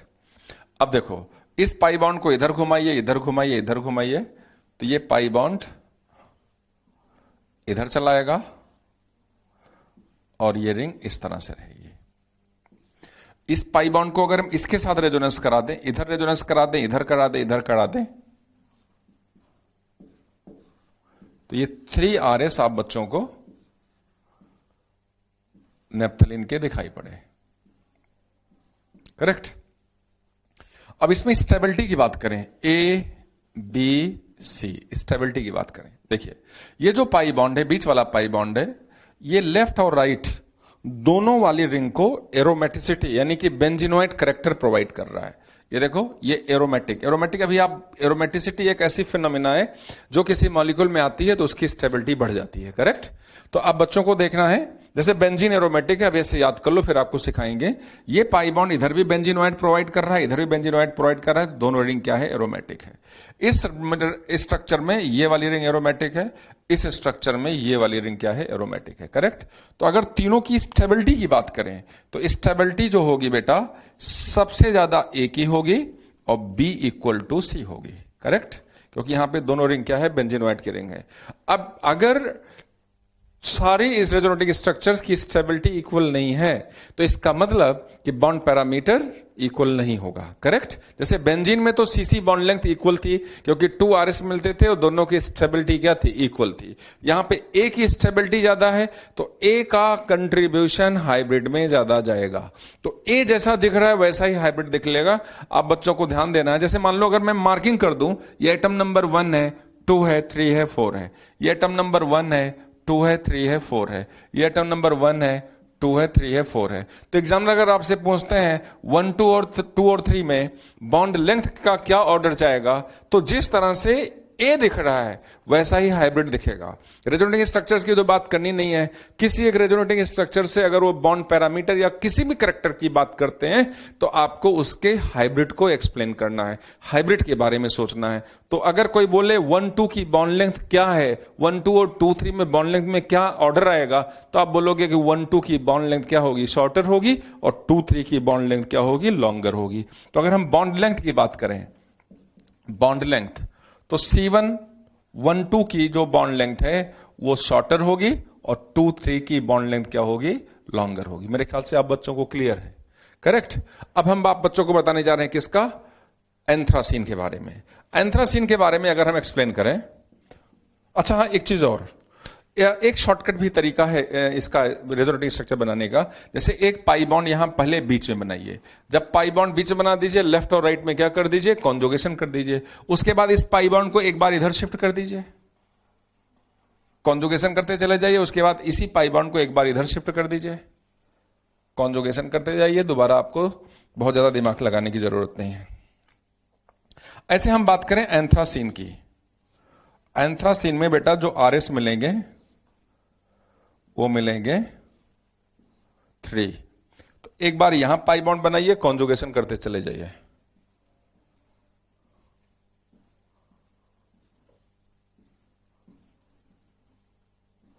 एक बार पाई बॉन्ड यहां शिफ्ट करिए, कॉन्जुगेशन करते चले जाइए।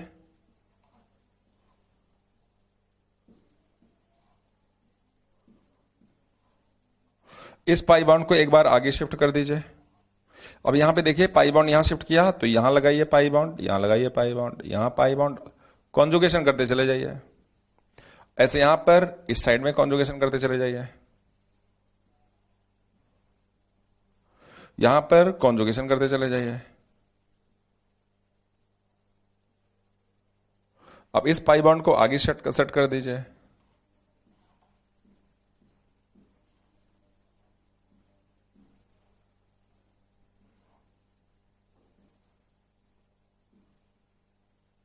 करेक्ट। स्टेबिलिटी के बारे में बात करें, अगर इसको मैं ए बोल दूं, this is B C D. देखते हैं यहां पर अगर मैं नोटिस करूं तो यहां पर ये वाली रिंग तो एरोमेटिक है, ये वाली रिंग एरोमेटिक नहीं है, ये वाली रिंग एरोमेटिक नहीं है। इसमें two rings are aromatic, benzenoid character है, ये वाली रिंग एरोमेटिक नहीं है। यहां पे देखें ये दोनों रिंग ये पाई बॉन्ड इधर भी 6 इलेक्ट्रॉन रख रहा है, इधर भी 6 इलेक्ट्रॉन रख रहा है, यानी ये भी एरोमेटिसिटी को के करेक्टर को बताएगा, ये भी एरोमेटिसिटी करेक्टर को बताएगा। इसमें देखें एक ही रिंग क्या है बेटा, एरोमेटिक है। तो स्टेबिलिटी की अगर हम बात करें तो इस मॉलिक्यूल में जो स्टेबिलिटी आएगी, सबसे ज्यादा स्टेबल कौन होगा, बी और सी की स्टेबिलिटी क्या होगी, ज्यादा होगी और इक्वल होगी, और ए और डी की स्टेबिलिटी जो होगी बेटा वो क्या होगी, इक्वल होगी और कम होगी। तो इस तरीके से हमने इसकी स्टेबिलिटी के बारे में बताया। अगला जो एग्जांपल है दैट इज फिनेंथ्रीन। फिनेंथ्रीन के स्ट्रक्चर को अगर हम बताएं तो इसके आरएस मिलते हैं 5।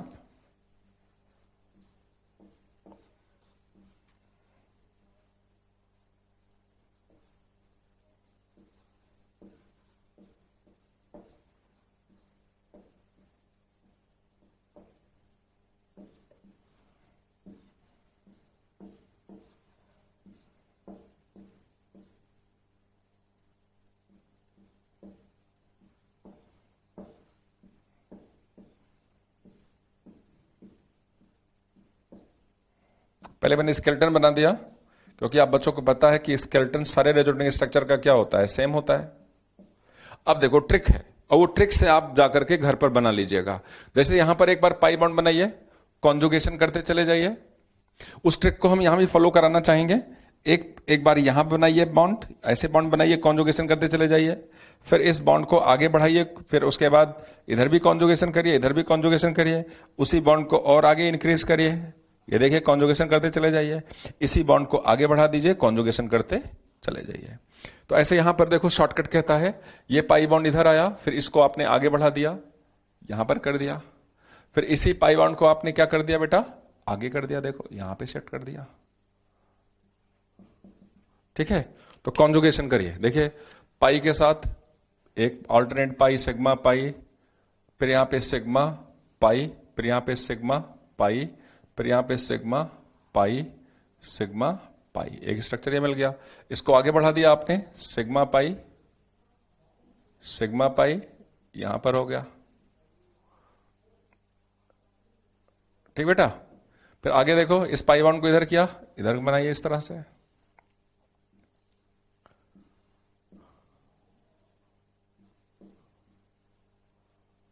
करेक्ट। अब देखिए, अब यहां पर पाई बॉन्ड बनाइए, ये पाई बॉन्ड आया, सिग्मा पाई पाई पाई। अब यहां पे दो सिचुएशन है, सिग्मा पाई करके ऊपर चले जाइए या सिग्मा पाई करके इधर चले आइए। ये देखिए इधर आए आप, इधर चले गए, इधर चले गए, या यहां पर किया, ये देखो सिग्मा पाई, ऊपर न जाइए क्योंकि ऊपर वाला बन चुका है, इधर चले जाइए। तो ये आपके पास 5 RS मिले। तो आप बच्चों को मैं सिखाऊं शॉर्टकट, एक देखो, एक बार यहां किया पाई ऑल्टरनेट कॉन्जुगेशन, यहां किया पाई ऑल्टरनेट कॉन्जुगेशन, यहां किया पाई ऑल्टरनेट कॉन्जुगेशन। लेकिन जब आप बच्चों ने पाई यहां किया, देखो जब आपने पाई यहां किया, ठीक है,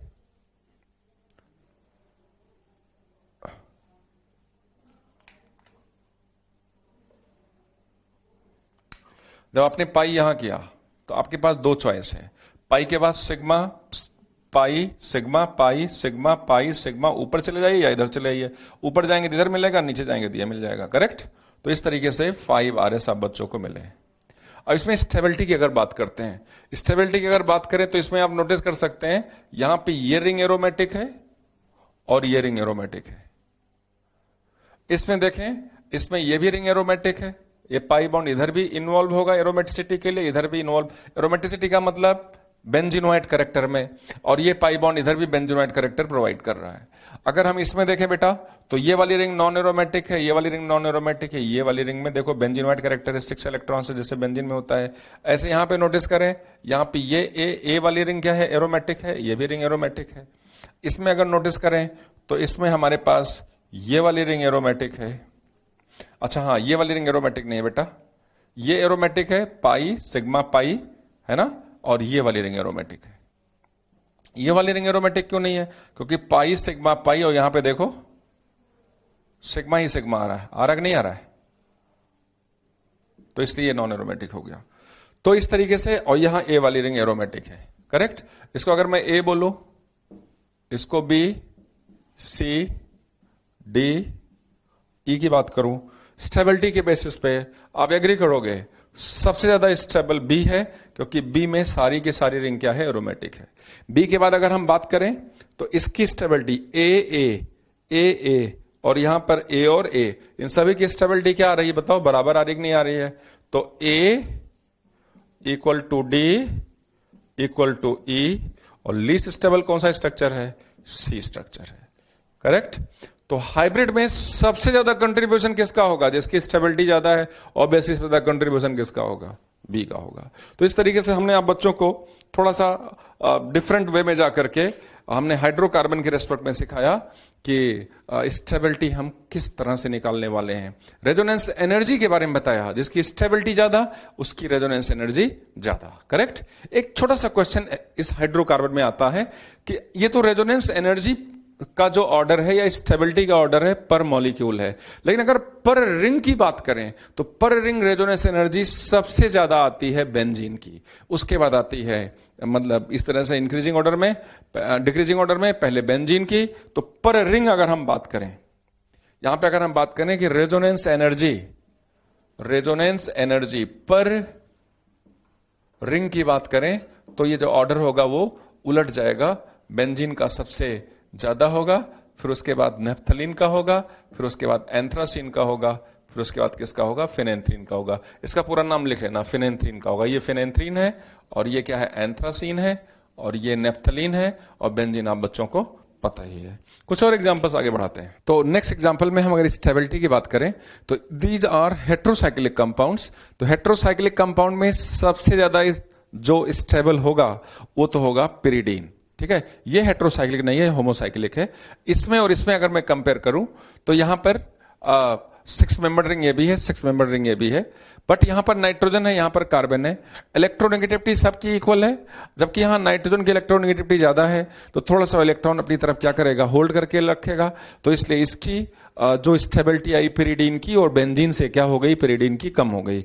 रही बात नाइट्रोजन का लोन पेयर, तो याद रखना कि नाइट्रोजन का लोन पेयर पिरिडीन में लोकलाइज्ड है। क्यों लोकलाइज्ड है, मैंने आप बच्चों को सिखाया था कि अगर नाइट्रोजन का लोन पेयर रेजोनेंस में इन्वॉल्व हो जाएगा तो इस नाइट्रोजन का हाइब्रिडाइजेशन क्या हो जाएगा, sp, और अगर sp हाइब्रिडाइजेशन होगा तो sp से जो अगर हम बॉन्ड एंगल की बात करें तो 180 डिग्री बॉन्ड एंगल आता है, शेप उसका लीनियर होगा। अगर लीनियर शेप बनाओगे तो बेटा रिंग का फॉर्मेशन नहीं होगा, तो इसे बोलते हैं कि मॉलिक्यूल में एंगुलर स्ट्रेन आ जाएगा अगर इस लोन पेयर को हम रेजोनेंस में पार्टिसिपेट कर देंगे। ठीक, ये आपको GOC2 में हेल्प करेगा कि पिरिडीन में नाइट्रोजन का लोन पेयर लोकलाइज्ड है कि डीलोकलाइज्ड है। आगे बढ़ जाओ, यहां पे 6 मेंबर रिंग है, यहां पे 5 मेंबर रिंग है। 5 मेंबर की स्टेबिलिटी कम होती है कि सबका हाइब्रिडाइजेशन sp2 है, तो बॉन्ड एंगल 120 डिग्री चाहिए, तो यहां पे तो 120 डिग्री है, बट यहां पे 108 डिग्री बॉन्ड एंगल आएगा। स्टेबिलिटी थोड़ी ऑब्वियसली 5 मेंबर रिंग की स्टेबिलिटी क्या होती है, 6 मेंबर रिंग से कम होती है। अब इन तीनों 5 मेंबर को आपस में कंपेयर करो, बहुत बढ़िया रेजोनेंस करता है सल्फर का लोन पेयर। 2 लोन पेयर में से एक लोन पेयर रेजोनेंस कर रहा है, तो सल्फर की इलेक्ट्रोनेगेटिविटी की बात करें तो नाइट्रोजन और ऑक्सीजन से कम होती है, साइज भी बहुत बड़ा नहीं होता है कि ऑर्बिटल की ओवरलैपिंग में परेशानी आए, तो इसलिए sulphur is the best electron pair donor. तो इसलिए सल्फर को, थायोफीन को हमने पहले किया। और नाइट्रोजन और ऑक्सीजन में आप बात कर सकते हो लेस इलेक्ट्रोनेगेटिव, मोर इलेक्ट्रोनेगेटिव। हाँ, नाइट्रोजन में एक लोन पेयर है, ये रेजोनेंस स्टेबलाइज्ड है। यहाँ पे ऑक्सीजन में डबल लोन पेयर है, एक लोन पेयर रेजोनेंस करेगा, एक लोन पेयर रेजोनेंस नहीं करेगा। फिर वही रूल कि अगर इसका दोनों लोन पेयर, बच्चे कहते हैं सर एक लोन पेयर इधर करा दीजिए, एक लोन पेयर इधर करा दीजिए। भैया लोन पेयर अगर दोनों रिन्वॉल्व कर दोगे तो हाइब्रिडाइजेशन sp हो जाएगा, क्योंकि p ऑर्बिटल का ही इलेक्ट्रॉन रेजोनेंस करता है। तो इसमें sp तो होना ही नहीं चाहिए रिंग में। तो एक लोन पेयर, दो लोन पेयर में से एक लोन पेयर रेजोनेंस कर रहा है, एक लोन पेयर रेजोनेंस नहीं कर रहा है। इलेक्ट्रोनेगेटिविटी ज्यादा होने के कारण electron donating tendency, participation tendency कम है, इसलिए इसकी स्टेबिलिटी क्या होगी, सबसे कम होगी। बेंजीन में 2RS बनेगा, आप बच्चों को पता है। पिरिडीन में इसका लोन पेयर रेजोनेंस नहीं कर रहा है, तो RS बनाना है तो एक बार इधर से घुमा देना आप, और एक ये खुद है, एक बार आप इधर से घुमा देना, तो देखो इससे ये बन गया। दोनों की स्टेबिलिटी क्या है, सेम है। हाइब्रिड में कंट्रीब्यूशन इक्वल होगा। सल्फर, नाइट्रोजन और ऑक्सीजन में जैसे इसके बारे में बताने की कोशिश कर रहा हूं, जैसे इसका रेजोनेटिव स्ट्रक्चर बनेगा वैसे ही सल्फर का बनेगा, वैसे ही ऑक्सीजन बनेगा। कैसे, लेट अस सी। नाइट्रोजन का लोन पेयर देखो बेटा प्लस m कर रहा है, सॉरी इलेक्ट्रॉन दे रहा है। हमने बताया था कि इलेक्ट्रॉन का फ्लो हायर इलेक्ट्रॉन डेंसिटी से लोअर इलेक्ट्रॉन डेंसिटी की तरफ। तो देखो इसने इलेक्ट्रॉन दिया और ये इलेक्ट्रॉन कहां चला गया, इस पोजीशन पर आ गया। तो यहां पर नेगेटिव आ गया, यहां पर पाई बॉन्ड आ गया, और यहां पर कौन सा चार्ज आ गया, प्लस चार्ज। ये पाई बॉन्ड ऐसे का ऐसे है। अगला स्ट्रक्चर बनाना है तो इस नेगेटिव चार्ज को आगे बढ़ाइए, इस तरह से आगे बढ़ाइए, और इस पाई बॉन्ड को क्या कर दीजिए, इस कार्बन के ऊपर ला दीजिए। यहां पर नेगेटिव चार्ज बन गया, यहां पर प्लस चार्ज है, और यहां पर पाई बॉन्ड है। तो इस तरीके से एक RS और मिला। अब इस नेगेटिव का इस पाई से कराइए। ये देखो ये नेगेटिव यहां पे गया, तो ये पाई बॉन्ड बेटा कहां चला गया, यहां पर चला गया। तो यहां पर नेगेटिव आ गया, और यहां पर पाई बॉन्ड आ गया, आगे नहीं आ गया, और यहां पर प्लस चार्ज आ गया, और ये पाई बॉन्ड ऐसे का ऐसे। नेक्स्ट स्ट्रक्चर बनाने के लिए ये देखो, नेगेटिव चार्ज को आपने इस तरह से डिलोकलाइज किया, पाई बॉन्ड को इस तरह से डिलोकलाइज किया, तो यहां पर नेगेटिव चार्ज आ गया, और यहां पर प्लस चार्ज आ गया, करेक्ट। और यहां पर क्या आ गया, पाई बॉन्ड आ गया। क्या नोटिस कर रहे हो, नेगेटिव चार्ज कहां कहां रेजोनेंस कर रहा है। नेगेटिव चार्ज एक बार क्या इस कार्बन पे नेगेटिव चार्ज आया, हाँ इस कार्बन में नेगेटिव चार्ज आया। क्या इस पर नेगेटिव चार्ज आया, इस पर आया। इसके बाद क्या इस पर आया, हाँ देखो इस पर भी आ गया। इसके बाद क्या इस पर आया, हाँ देखो इस पर भी आ गया। तो नेगेटिव चार्ज यहां पर भी है, यहां पर भी है, यहां पर भी है, यहां पर, सारे कार्बन पर नेगेटिव चार्ज है। हाइब्रिड स्ट्रक्चर बनाया, रेजोनेंस हाइब्रिड। रेजोनेंस हाइब्रिड बनाया, यहां पे नेगेटिव आएगा, यहां पे नेगेटिव आएगा, यहां पे नेगेटिव आएगा, यहां पे नेगेटिव आएगा। और अगर नेगेटिव आएगा कार्बन पर, तो नाइट्रोजन पर कौन सा चार्ज आएगा, प्लस चार्ज आएगा, बिकॉज ईच नाइट्रोजन है पॉजिटिव चार्ज। यहां भी प्लस चार्ज है, यहां भी प्लस चार्ज है, यहां भी प्लस चार्ज है, यहां भी प्लस चार्ज है। ऑब्वियसली पार्शियल प्लस आएगा, क्योंकि पहला वाला स्ट्रक्चर जो है ये वाला न्यूट्रल है, ये पॉजिटिव चार्ज है, वो वाला न्यूट्रल है। मेरे ख्याल से मैं बच्चों को समझा सका कि पायरॉल में, फ्यूरॉन में, थायोफीन में किस तरह से RS बनाओगे। पिरिडीन में 2 ही RS बनेगा, बेंजीन में भी 2 ही RS बनेगा। अब इसकी बात करते हैं, एग्जांपल नंबर 3। एग्जांपल नंबर 3 में इसे बोलते हैं अल्फा, नेफ्थॉल था, नेफ्थलीन था ना बेटा, इस पोजीशन को बोलते हैं अल्फा कार्बन, अल्फा नेफ्थॉक्साइड इसे बोलते हैं। इसे बोलते हैं बीटा नेफ्थॉक्साइड। अल्फा नेफ्थॉक्साइड की स्टेबिलिटी ज्यादा होती है कंपैरेटिवली बीटा नेफ्थॉक्साइड के। तो इसको बनाते कैसे हैं, ये देखो, इसे कहते हैं अल्फा नेफ्थॉल। अल्फा नेफ्थॉल का बेस से रिएक्शन करो तो यहां पे एसिड बेस रिएक्शन होगा, क्योंकि इसका फिनॉल का H जो है वो क्या है, एसिडिक है। इसका H निकला, O- बन गया। बीटा नेफ्थॉल का H+OH- एसिड बेस रिएक्शन करा दिया, बीटा नेफ्थॉल का H निकला, बीटा नेफ्थॉक्साइड बन गया। तो इसकी स्टेबिलिटी ज्यादा क्यों है, क्योंकि इसमें RS ज्यादा बन रहा होगा। तो लोगों ने सर्च करना शुरू किया। मैं डिटेल में आगे पढ़ाने जा रहा हूं, लेकिन यहां पे जो RS मिलते हैं बेटा, वो 10 RS मिलते हैं, और यहां पे जो RS मिलते हैं वो कितने RS मिलते हैं, 9 RS मिलते हैं। कुछ इस एग्जांपल से मैं सिखाऊंगा, घर पर जाकर के इसका होमवर्क आप करोगे, क्योंकि 10 RS बनाने में बहुत टाइम लगेगा, बट मैं आपको डिटेल में बताने जा रहा हूं। देखो, एक तो RS खुद है। अब नेगेटिव चार्ज देखो, एक RS में यहां नंबर लिख दे रहा हूं, एक RS खुद है, ठीक। नेगेटिव चार्ज रेजोनेंस करा, यहां पर नेगेटिव चार्ज घुमा, यहां पर नेगेटिव, ये नेगेटिव चार्ज इधर डिलोकलाइज किया, तो पाई बॉन्ड ऑर्थो पर गया, तो देखो यहां पे दूसरा RS मिल गया।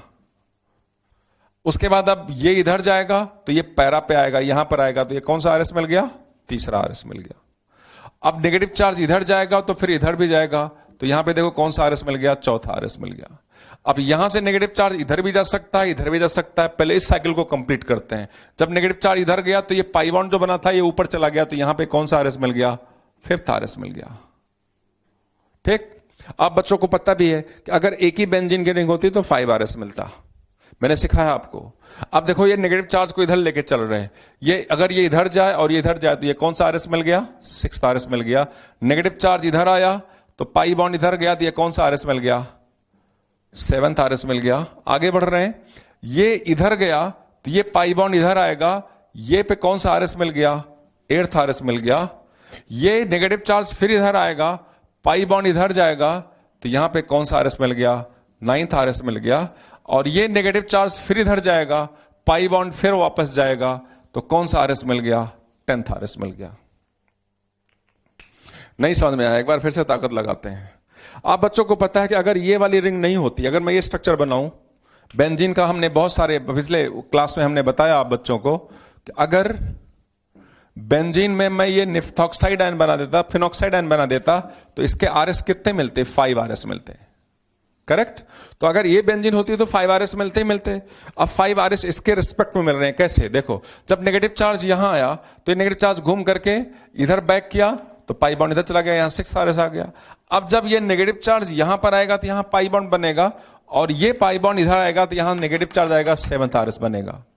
और 7th से जब ये आगे बढ़ा, ये आगे बढ़ा तो ये पाई बॉन्ड दोबारा यहां गया तो ये 8th आरएस मिल गया। 8th से फिर ये नेगेटिव चार्ज यहां पर पाई बॉन्ड बनाएगा तो ये पाई बॉन्ड इधर जाएगा तो यहां 9th आरएस मिल गया। 9th आरएस में से फिर ये यहां पे पाई बॉन्ड बनाएगा, ये पाई बॉन्ड फिर घूमेगा तो कौन सा आरएस मिल गया, 10th आरएस मिल गया। एक बार फिर से देखो, जब सबसे बड़ी प्रॉब्लम बच्चों को आती है 3rd और 8 में, 9th और 2 में, और 10th 1 और 5 में। ध्यान से सुनना, 1 और 5 पर जब नेगेटिव चार्ज आया था तो यहां पे सिग्मा बॉन्ड था, लेकिन जब 10th पे वहां नेगेटिव चार्ज वापस गया तो यहां पे पाई बॉन्ड आ चुका है क्योंकि ये घूम रहा है। सिमिलरली जब 3rd पे नेगेटिव आया तो यहां पे सिग्मा था, और जब 8th पे नेगेटिव आया यहां पे तो यहां पाई था। जब 2 पे नेगेटिव आया तो इस पोर्शन पे सिग्मा था, जब 9th पे नेगेटिव आया तो इस पोर्शन पे क्या था, पाई था। सिमिलरली यहां की बात करते हैं, यहां 9 आरएस मिलने वाले हैं। कैसे, एक तो ये एक आरएस खुद है, देखो नेगेटिव चार्ज इधर गया, पाई बॉन्ड इधर आया, एक तो पहला तो आरएस ये मिल गया। जब ये इधर आया तो ये कौन सा आरएस मिला, दूसरा आरएस मिला। फिर ये नेगेटिव चार्ज इधर आया, इधर गया तो कौन सा आरएस मिला, तीसरा आरएस मिला। जब ये इधर गया तो इधर गया तो कौन सा आरएस मिला, चौथा आरएस मिला। ये इधर गया, ये वापस गया तो कौन सा आरएस मिला, 5वां आरएस मिला। कोई परेशानी नहीं है। लेकिन जब यहां पे नेगेटिव चार्ज आया तो इस रिंग को भी कवर कर सकता है, कवर करते हैं। देखिए, जब ये नेगेटिव चार्ज यहां है तो नेगेटिव चार्ज ने इस पाई बॉन्ड के साथ रेजोनेंस किया तो यहां पर ये देखो कौन सा आरएस मिल गया, 6th आरएस मिला। जब ये नेगेटिव चार्ज इधर गया, ये पाई बॉन्ड घूम करके इधर गया तो कौन सा आरएस मिला, 7th आरएस मिला। जब ये नेगेटिव चार्ज इधर आया, ये पाई बॉन्ड इधर जाएगा, ये इधर जाएगा तो यहां पे कौन सा आरएस मिलेगा, 8वां आरएस मिला। और लास्ट में जब ये नेगेटिव चार्ज इधर आएगा, पाई बॉन्ड बनाएगा, ये इधर जाएगा तो ये कौन सा आरएस मिला, 9th आरएस मिला। तो टोटल इसके आरएस कितने मिलेंगे, 9। फिर से एक बार, प्रॉब्लम आपको सिर्फ यहां जहां डबल नंबर एक ही पोजीशन पर आ रहा है उसके रिस्पेक्ट में है। अगर ये रिंग नहीं होती तो 5 आरएस मिलता, 1 2 3 4 5। अब देखो, जब 9th नंबर पर नेगेटिव चार्ज आया तो यहां पर पाई बॉन्ड था, और जब 1 और 5 नंबर पर नेगेटिव चार्ज आया तो यहां पे सिग्मा बॉन्ड था। जब 4 नंबर पर नेगेटिव चार्ज आया तो यहां पे सिग्मा था, और जब 8th नंबर पर नेगेटिव आया तो यहां पर कौन सा था, पाई बॉन्ड था। इस तरीके से बीटा नेप्थॉक्साइड के 9 आरएस मिलते हैं, और अल्फा नेप्थॉक्साइड के कितने आरएस मिलते हैं, 10 आरएस मिलते हैं। ठीक। अब इसके बाद हम आप बच्चों को सिखाएंगे चार्जों का, हालांकि मैं बता चुका हूं, फिर भी एक बार कॉपी में और आना चाहिए कि कार्बोकैटायन यानी कोई भी चार्ज होता है कितने एटम पर डीलोकलाइज करता है। अब कुछ नए क्वेश्चंस की बात करते हैं रेजोनेंस के बेसिस पे। क्वेश्चन है, calculate total number of atoms in which charges are delocalized. मैंने पहले भी इसको एग्जांपल को दिया था जब रेजोनेटिंग स्ट्रक्चर सिखा रहे थे। देखो यहां पे कॉन्जुगेशन क्या है, पाई सिग्मा पॉजिटिव, पाई पाई कॉन्जुगेशन। तो ये पाई इलेक्ट्रॉन इधर जाएगा तो प्लस चार्ज इधर बन जाएगा, ये पाई इलेक्ट्रॉन इधर जाएगा तो प्लस चार्ज इधर जाएगा। तो पॉजिटिव चार्ज कितने एटम पर रेजोनेंस करेगा, 3 एटम पे रेजोनेंस करेगा और तीनों की स्टेबिलिटी क्या होगी, सेम होगी। अगर हम हाइब्रिड बनाएं तो इस तरह से हाइब्रिड बनाएगा। ये स्ट्रक्चर बनाने का मतलब है कि पाई बॉन्ड सारे एटम पर रेजोनेंस कर रहा है और पॉजिटिव चार्ज हर एक कार्बन पर इक्वली स्टेबल है। तो क्वेश्चन है कितने एटम पर जाएगा, तो आंसर क्या आया, 3 कार्बन एटम्स। 3 एटम्स पर पॉजिटिव चार्ज जाएगा। इंटीजर टाइप की प्रॉब्लम बन रही है। ऐसे यहां पर आप बच्चों को जाके करना है। इसमें 7 RS बनेगा। ट्रोपाइलियम कार्बोकेटाइन इसका नाम है बेटा, ट्रोपाइलियम कार्बोकेटाइन। धीरे धीरे पाई बॉन्ड घुमाना, पाई बॉन्ड इधर जाएगा, प्लस चार्ज इधर आएगा, इधर जाएगा, प्लस चार्ज इधर जाएगा, प्लस चार्ज। मैंने सिखाया कि इलेक्ट्रॉन का फ्लो पाई से प्लस की तरफ। तो यहां पर जो RS बनेगा 7 RS बनेगा और 7 RS सभी की स्टेबिलिटी बराबर होगी। Pi bond will delocalised on all the 7 carbons और आंसर यहां पे क्या जाएगा, 7 एटम्स आ जाएगा। थर्ड एग्जांपल में साइक्लोपेंटाडाइनाइल कार्बेनाइन, नेगेटिव से पाई की तरफ रेजोनेंस। साइक्लोपेंटाडाइनाइल, पेंटाडाइनाइल नेगेटिव से, देखो ये नेगेटिव चार्ज इधर जाएगा तो ये पाई बॉन्ड इधर आएगा। तो इस तरह से आप बच्चों को 5 RS के बारे में सोचना है। सभी की स्टेबिलिटी बराबर होगी और हाइब्रिड में कंट्रीब्यूशन इक्वल होगा। Pi bond will be delocalised on the 5 carbons. Negative charge भी सारे एटम पर जाएगा। तो यहां पे क्वेश्चन है कितने एटम्स पर पाई बॉन्ड जाएगा, डीलोकलाइज करेगा, तो आंसर क्या आ जाएगा, 5 एटम्स। नेक्स्ट क्वेश्चन, इसे कहते हैं बेंजाइल कार्बेनाइन। क्या बोलते हैं, बेंजाइल कार्बेनाइन। नेगेटिव चार्ज से अंदर इलेक्ट्रॉन जाएगा, नेगेटिव से हाई इलेक्ट्रॉन डेंसिटी से लोअर की तरफ। मैंने सिखाया बच्चों को, ये नेगेटिव चार्ज इधर आया तो ये पाई बॉन्ड इधर पर जाएगा। ऐसे इसके हमें कितने RS मिलेंगे, 5 RS मिलेंगे। और 5 RS मिलेंगे तो एटम्स, कितने एटम पर नेगेटिव चार्ज जाएगा, यहां पर जाएगा। एक तो ये खुद है 1 2 यहां पर जाएगा और यहां से डीलोकलाइज करके यहां पैरा पे जाएगा और यहां से डीलोकलाइज करके यहां पे जाएगा। तो इस तरह से 4 एटम्स पर नेगेटिव चार्ज डीलोकलाइज होगा। नेक्स्ट क्वेश्चन, बेंजाइल कार्बोकेटाइन और नीचे से ऑक्सीजन अपना लोन पेयर देने की कोशिश कर रहा है। तो यहां पर देखो पाई इलेक्ट्रॉन ऐसे बाहर निकला पाई से प्लस की तरफ, तो एक बार पॉजिटिव चार्ज यहां आया, फिर उसके बाद प्लस चार्ज, ये पाई बॉन्ड इधर जाएगा तो पॉजिटिव चार्ज इधर आएगा, फिर ये इधर जाएगा तो पॉजिटिव चार्ज इधर आएगा, फिर उसके बाद वापस दोबारा वही स्ट्रक्चर बन जाएगा, ये पाई बॉन्ड इधर जा करके। तो आप बच्चों ने देखा कि पॉजिटिव चार्ज यहां 1 2 3 4, लेकिन जब पॉजिटिव चार्ज यहां आएगा तो ये बैक बॉन्डिंग कर देगा, तो ऑक्सीजन पर भी पॉजिटिव चार्ज आएगा। इस तरीके से एटम्स की बात चल रही है, तो 5 एटम्स पर पॉजिटिव चार्ज रेजोनेंस करेगा। F में बात करें बच्चे, कॉन्जुगेशन देखें, पॉजिटिव चार्ज इस कार्बन पर है, पॉजिटिव चार्ज इस कार्बन पर है, रेजोनेंस कराइए। ये देखिए पाई बॉन्ड इधर गया तो प्लस चार्ज यहां पर आया, पाई बॉन्ड इधर गया तो प्लस चार्ज यहां पर आया, पाई बॉन्ड इधर गया तो प्लस चार्ज यहां पर आया, पाई बॉन्ड इधर गया तो प्लस चार्ज इधर पर आया, पाई बॉन्ड इधर गया तो प्लस चार्ज इधर पर आया। कितने पोजीशन हो गए, तो 1 2 3 4 5 6। तो on the 5 atoms positive charge will be delocalised. यहां पर नोटिस करें, ये positive charge, positive sigma pi, ये इधर आएगा तो पॉजिटिव चार्ज इधर जाएगा, ये इधर जाएगा तो पॉजिटिव चार्ज इधर जाएगा। बेटा पॉजिटिव चार्ज इस बेंजीन की रिंग में नहीं जाएगा, क्योंकि पॉजिटिव चार्ज और बेंजीन के बीच में यहां पर लगातार सिग्मा है, there is no any conjugation. तो यहां पर पॉजिटिव चार्ज कितने पर जाएगा, 3 एटम्स पर पॉजिटिव चार्ज रेजोनेंस करेगा। ध्यान देना, इस क्वेश्चन की बात करते हैं। तो इसका मतलब यह हुआ इस क्वेश्चन से कि जहां जहां कॉन्जुगेशन होगा वहीं पे पॉजिटिव चार्ज जाएगा। अगर डबल सिग्मा आ जाए तो पॉजिटिव चार्ज उस तरफ नहीं जाएगा। यहां पे नोटिस करें, पॉजिटिव चार्ज देखिए इधर, पॉजिटिव चार्ज इधर, पहले इस स्टोरी को इधर साइड को क्लियर करें। पाई से इधर गया, हमेशा पाई से प्लस की तरफ, हाई इलेक्ट्रॉन डेंसिटी लोअर की तरफ, पॉजिटिव चार्ज इधर आया बेटा, फिर इधर गया, ये पाई इलेक्ट्रॉन इधर गया तो पॉजिटिव चार्ज इधर आ जाएगा, ये पाई बॉन्ड इधर गया तो पॉजिटिव चार्ज इधर आ जाएगा। यहां तो कॉन्जुगेशन खत्म हो गया है। इंपॉर्टेंट चीज बताना चाह रहा हूं, ये सिग्मा और ये सिग्मा देखो डबल सिग्मा है कि नहीं, हमेशा इलेक्ट्रॉन का फ्लो हाई इलेक्ट्रॉन डेंसिटी से लोअर की तरफ, तो ये पॉजिटिव चार्ज कभी इधर नहीं आएगा। बच्चे कहते हैं नहीं सर इसकी इसका रेजोनेंस करा दीजिए। नो, इलेक्ट्रॉन का फ्लो हाई इलेक्ट्रॉन डेंसिटी से लोअर की तरफ। आगे बढ़ते हैं, आगे इधर बोलिए पॉजिटिव सिग्मा पाई, ये पाई बॉन्ड इधर जाएगा तो पॉजिटिव चार्ज इधर आएगा। क्या ये पॉजिटिव चार्ज बेंजीन के रिंग पे आएगा? आंसर है नो, क्योंकि पॉजिटिव चार्ज और बेंजीन के बीच में यहां पर कितने सिग्मा है? डबल सिग्मा है। तो इस क्वेश्चन के लिए जो आंसर आने वाला है 1 2 3 4 5। तो कभी कभी एग्जामिनर इंक्लूडिंग और एक्सक्लूडिंग करके क्वेश्चन पूछ लेते हैं। तो अगर एक्सक्लूडिंग करते हैं तो इस पॉजिटिव चार्ज को छोड़ देना, और अगर इंक्लूडिंग करते हैं तो इस पॉजिटिव चार्ज को ले लेना। कॉन्सेप्ट लगाना किस तरह से चार्जेस का डीलोकलाइजेशन हम सोचेंगे।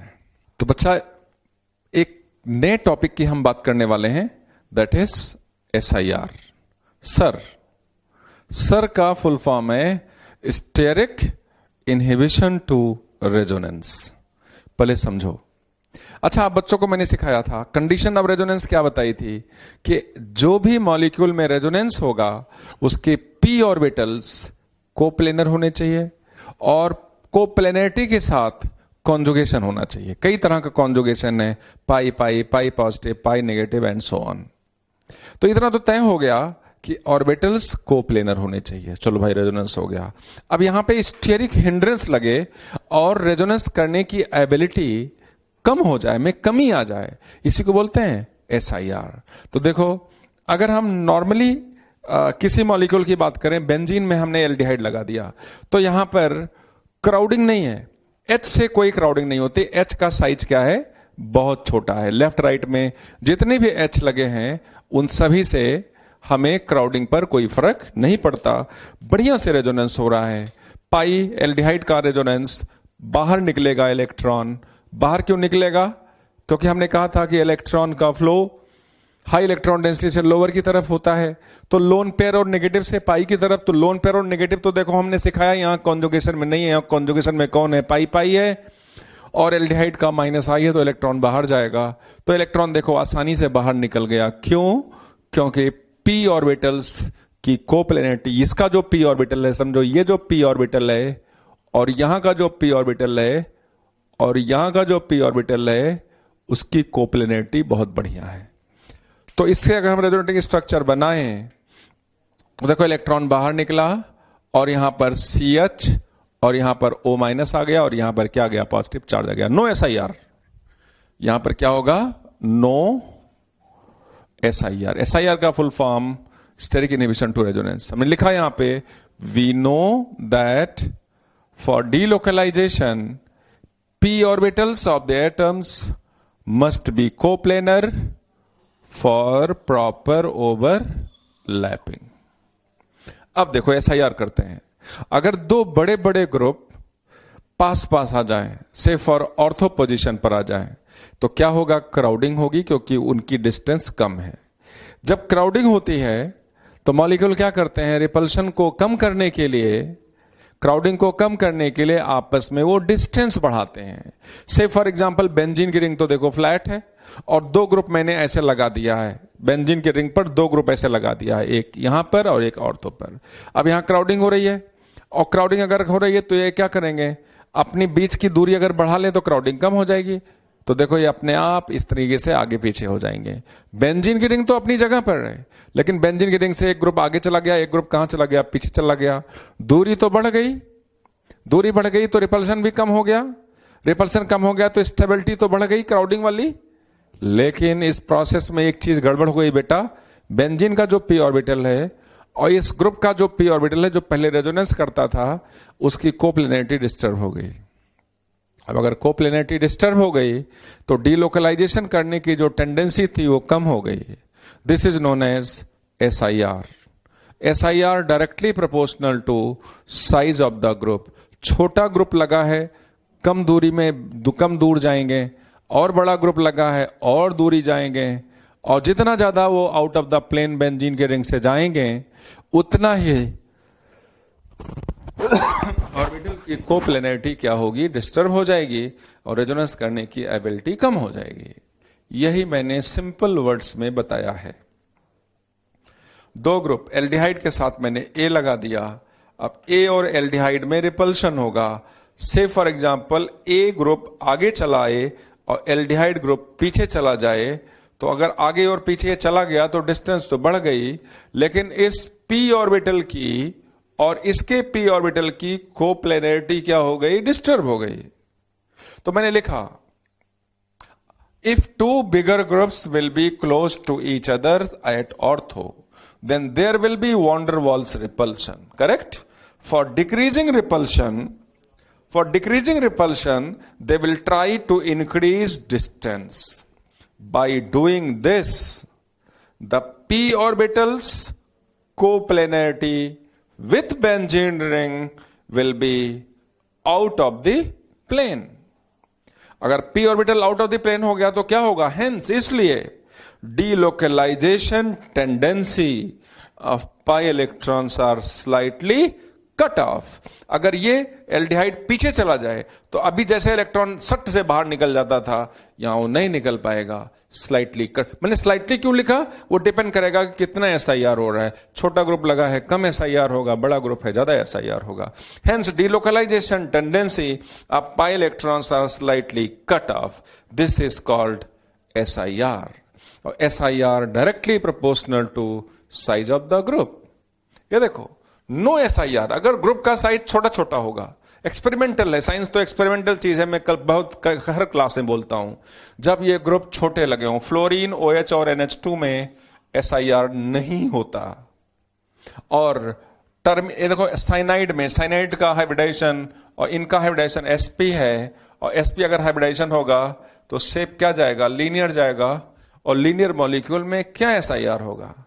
बिल्कुल SIR नहीं। तो 5 ग्रुप में SIR कंसीडर नहीं करना है। मेरे ख्याल से आप बच्चों को समझ में आ गया। अब कुछ एक क्वेश्चन मैंने दे दिया, पहले से लिख रखा है टाइम को सेव करने के लिए। क्या हमें ऑर्डर ऑफ SIR बताना है, कहां SIR ज्यादा है? तो साइज देखो, मिथाइल का साइज छोटा है, इथाइल का साइज बढ़ा है। तो आप बच्चों ने देखो, मिथाइल में SIR कम होगा, इथाइल में SIR ज्यादा होगा, आइसोप्रोपाइल और एल्डिहाइड के बीच में SIR और ज्यादा होगा, टर्सरी ब्यूटाइल और एल्डिहाइड के बीच में SIR और ज्यादा होगा। तो SIR का अगर हम ऑर्डर लिखें तो डिक्रीजिंग ऑर्डर में 1 2 3 4, सबसे ज्यादा SIR 4 में होगा, फिर 3 में होगा, फिर 2 में होगा, फिर 1 में होगा। सिमिलरली अगर यहां की हम बात करें, आयोडीन का साइज आपको पता है, फ्लोरो क्लोरो ब्रोमो आयोडो, सबसे ज्यादा बड़ा साइज आयोडीन का है। तो इसमें भी जो SIR का ऑर्डर जाएगा 4 3 2 और क्या होगा? 1 होगा। इन दोनों मॉलिक्यूल में बात करें, यहां दोनों साइड में आइसोप्रोपाइल और आइसोप्रोपाइल लगा है, यहां एक साइड में मिथाइल है, एक साइड में इथाइल है। तो SIR सबसे ज्यादा किस में होगा? 1 में, उसके बाद किस में होगा? 2 में। तो इस तरह से मैंने आप बच्चों को SIR का कॉन्सेप्ट बताया। अब सवाल उठता है कि SIR से प्रॉब्लम क्या होगी भाई? तो SIR से प्रॉब्लम होगी कि ग्रुप का जो नेचर था वो प्रॉपरली नहीं होगा। जैसे आप बच्चों को पता है कि जब भी रेजोनेंस होता है तो बॉन्ड पैरामीटर चेंज होता है, पाई इलेक्ट्रॉन ही तो डीलोकलाइज करता है। तो जहां सिग्मा है वहां पाई आ जाता है, जहां पाई है वहां सिग्मा आ जाता है। जैसे हम अगर आप बच्चों से इस मॉलिक्यूल में की बात करें तो देखो, यहां पर पाई इलेक्ट्रॉन इस तरह से बाहर निकल रहा होगा। जब पाई इलेक्ट्रॉन बाहर निकल रहा होगा तो इस कार्बन और एल्डिहाइड वाले कार्बन के बीच में डबल बॉन्ड कैरेक्टर आ रहा है। तो SIR कम होगा तो पाई इलेक्ट्रॉन ज्यादा बाहर जाएगा, SIR ज्यादा होगा तो कोप्लेनरिटी डिस्टर्ब हो जाएगी, तो पाई इलेक्ट्रॉन कम बाहर जाएगा। तो पाई इलेक्ट्रॉन कम कैरेक्टर अगर बाहर होगा तो बॉन्ड लेंथ इंक्रीज कर जाएगी। यानी SIR जब बढ़ेगा तो बॉन्ड पैरामीटर पर चेंज होगा। SIR directly proportional to length of the some bonds. कौन सा बॉन्ड? जैसे मैं इस बॉन्ड को मैं A बोल रहा हूं, एग्जांपल नंबर 2 में इस बॉन्ड को मैं क्या बोल दूं? A। इस बॉन्ड को मैं बोल रहा हूं B, इस बॉन्ड को बोल रहा हूं C, इस बॉन्ड को बोल रहा हूं D। तो अगर बॉन्ड लेंथ की कोई बात करे, बॉन्ड लेंथ, क्योंकि बॉन्ड पैरामीटर चेंज होता है, तो यहां सबसे ज्यादा SIR है, तो SIR सबसे ज्यादा है तो रेजोनेंस करने की एबिलिटी यहां कम है, तो अंदर से इलेक्ट्रॉन कम बाहर निकलेगा। तो D की बॉन्ड लेंथ ज्यादा होगी, फिर C की होगी, फिर B की होगी और फिर A की होगी। SIR ज्यादा, 4 में SIR ज्यादा, बॉन्ड लेंथ क्या हो गई? ज्यादा, क्योंकि बॉन्ड पैरामीटर चेंज ही नहीं होगा। ऐसे यहां भी बात करो फ्लोरोक्लोरोब्रोमोआइडो में, अगर CN बॉन्ड लेंथ की बात करें, CN बॉन्ड लेंथ की बात करें, मेरे ख्याल से बच्चे समझ रहे हैं, टेक्निकली बड़ा इंपॉर्टेंट क्वेश्चन है। यहां पर SIR कम हो रहा है तो अंदर से इलेक्ट्रॉन कहां चला जाएगा? बाहर जाएगा। बाहर जाएगा तो यहां पे पाई बॉन्ड कैरेक्टर आएगा ज्यादा, और यहां पे धीरे धीरे पाई बॉन्ड कैरेक्टर कम होता चला जाएगा, क्योंकि यहां पे मैक्सिमम क्या है? SIR। तो सबसे ज्यादा SIR उसमें है, तो bond length CN bond length 4 की, फिर 3 की, फिर 2 की, फिर 1 की। सिमिलरली अगर हम यहां की बात करें, यहां पर SIR मैक्सिमम है, तो CN bond length, CN bond length, CN का मतलब कार्बन और N के बीच की बॉन्ड लेंथ की बात करें, तो सबसे ज्यादा SIR पहले में है, तो पहले में बॉन्ड लेंथ ज्यादा होगी, CN बॉन्ड लेंथ ज्यादा होगी, और दूसरे में CN बॉन्ड लेंथ कम होगी। इस तरह से मैंने आप बच्चों को SIR के बारे में सिखाया, और SIR का जो और एप्लीकेशन होगा वो हम GOC2 में पढ़ेंगे, एसिडिक स्ट्रेंथ में पढ़ेंगे, बेसिक स्ट्रेंथ में पढ़ेंगे, और मेरे ख्याल से आप बच्चों को SIR का कॉन्सेप्ट समझ में आया। आप बच्चों को देखना है कि SIR नहीं लगेगा जब ग्रुप मेटा पे होगा, जब ग्रुप पैरा पे होगा। कहां पे होना चाहिए? ऑर्थो पे, और बिगर ग्रुप्स होने चाहिए।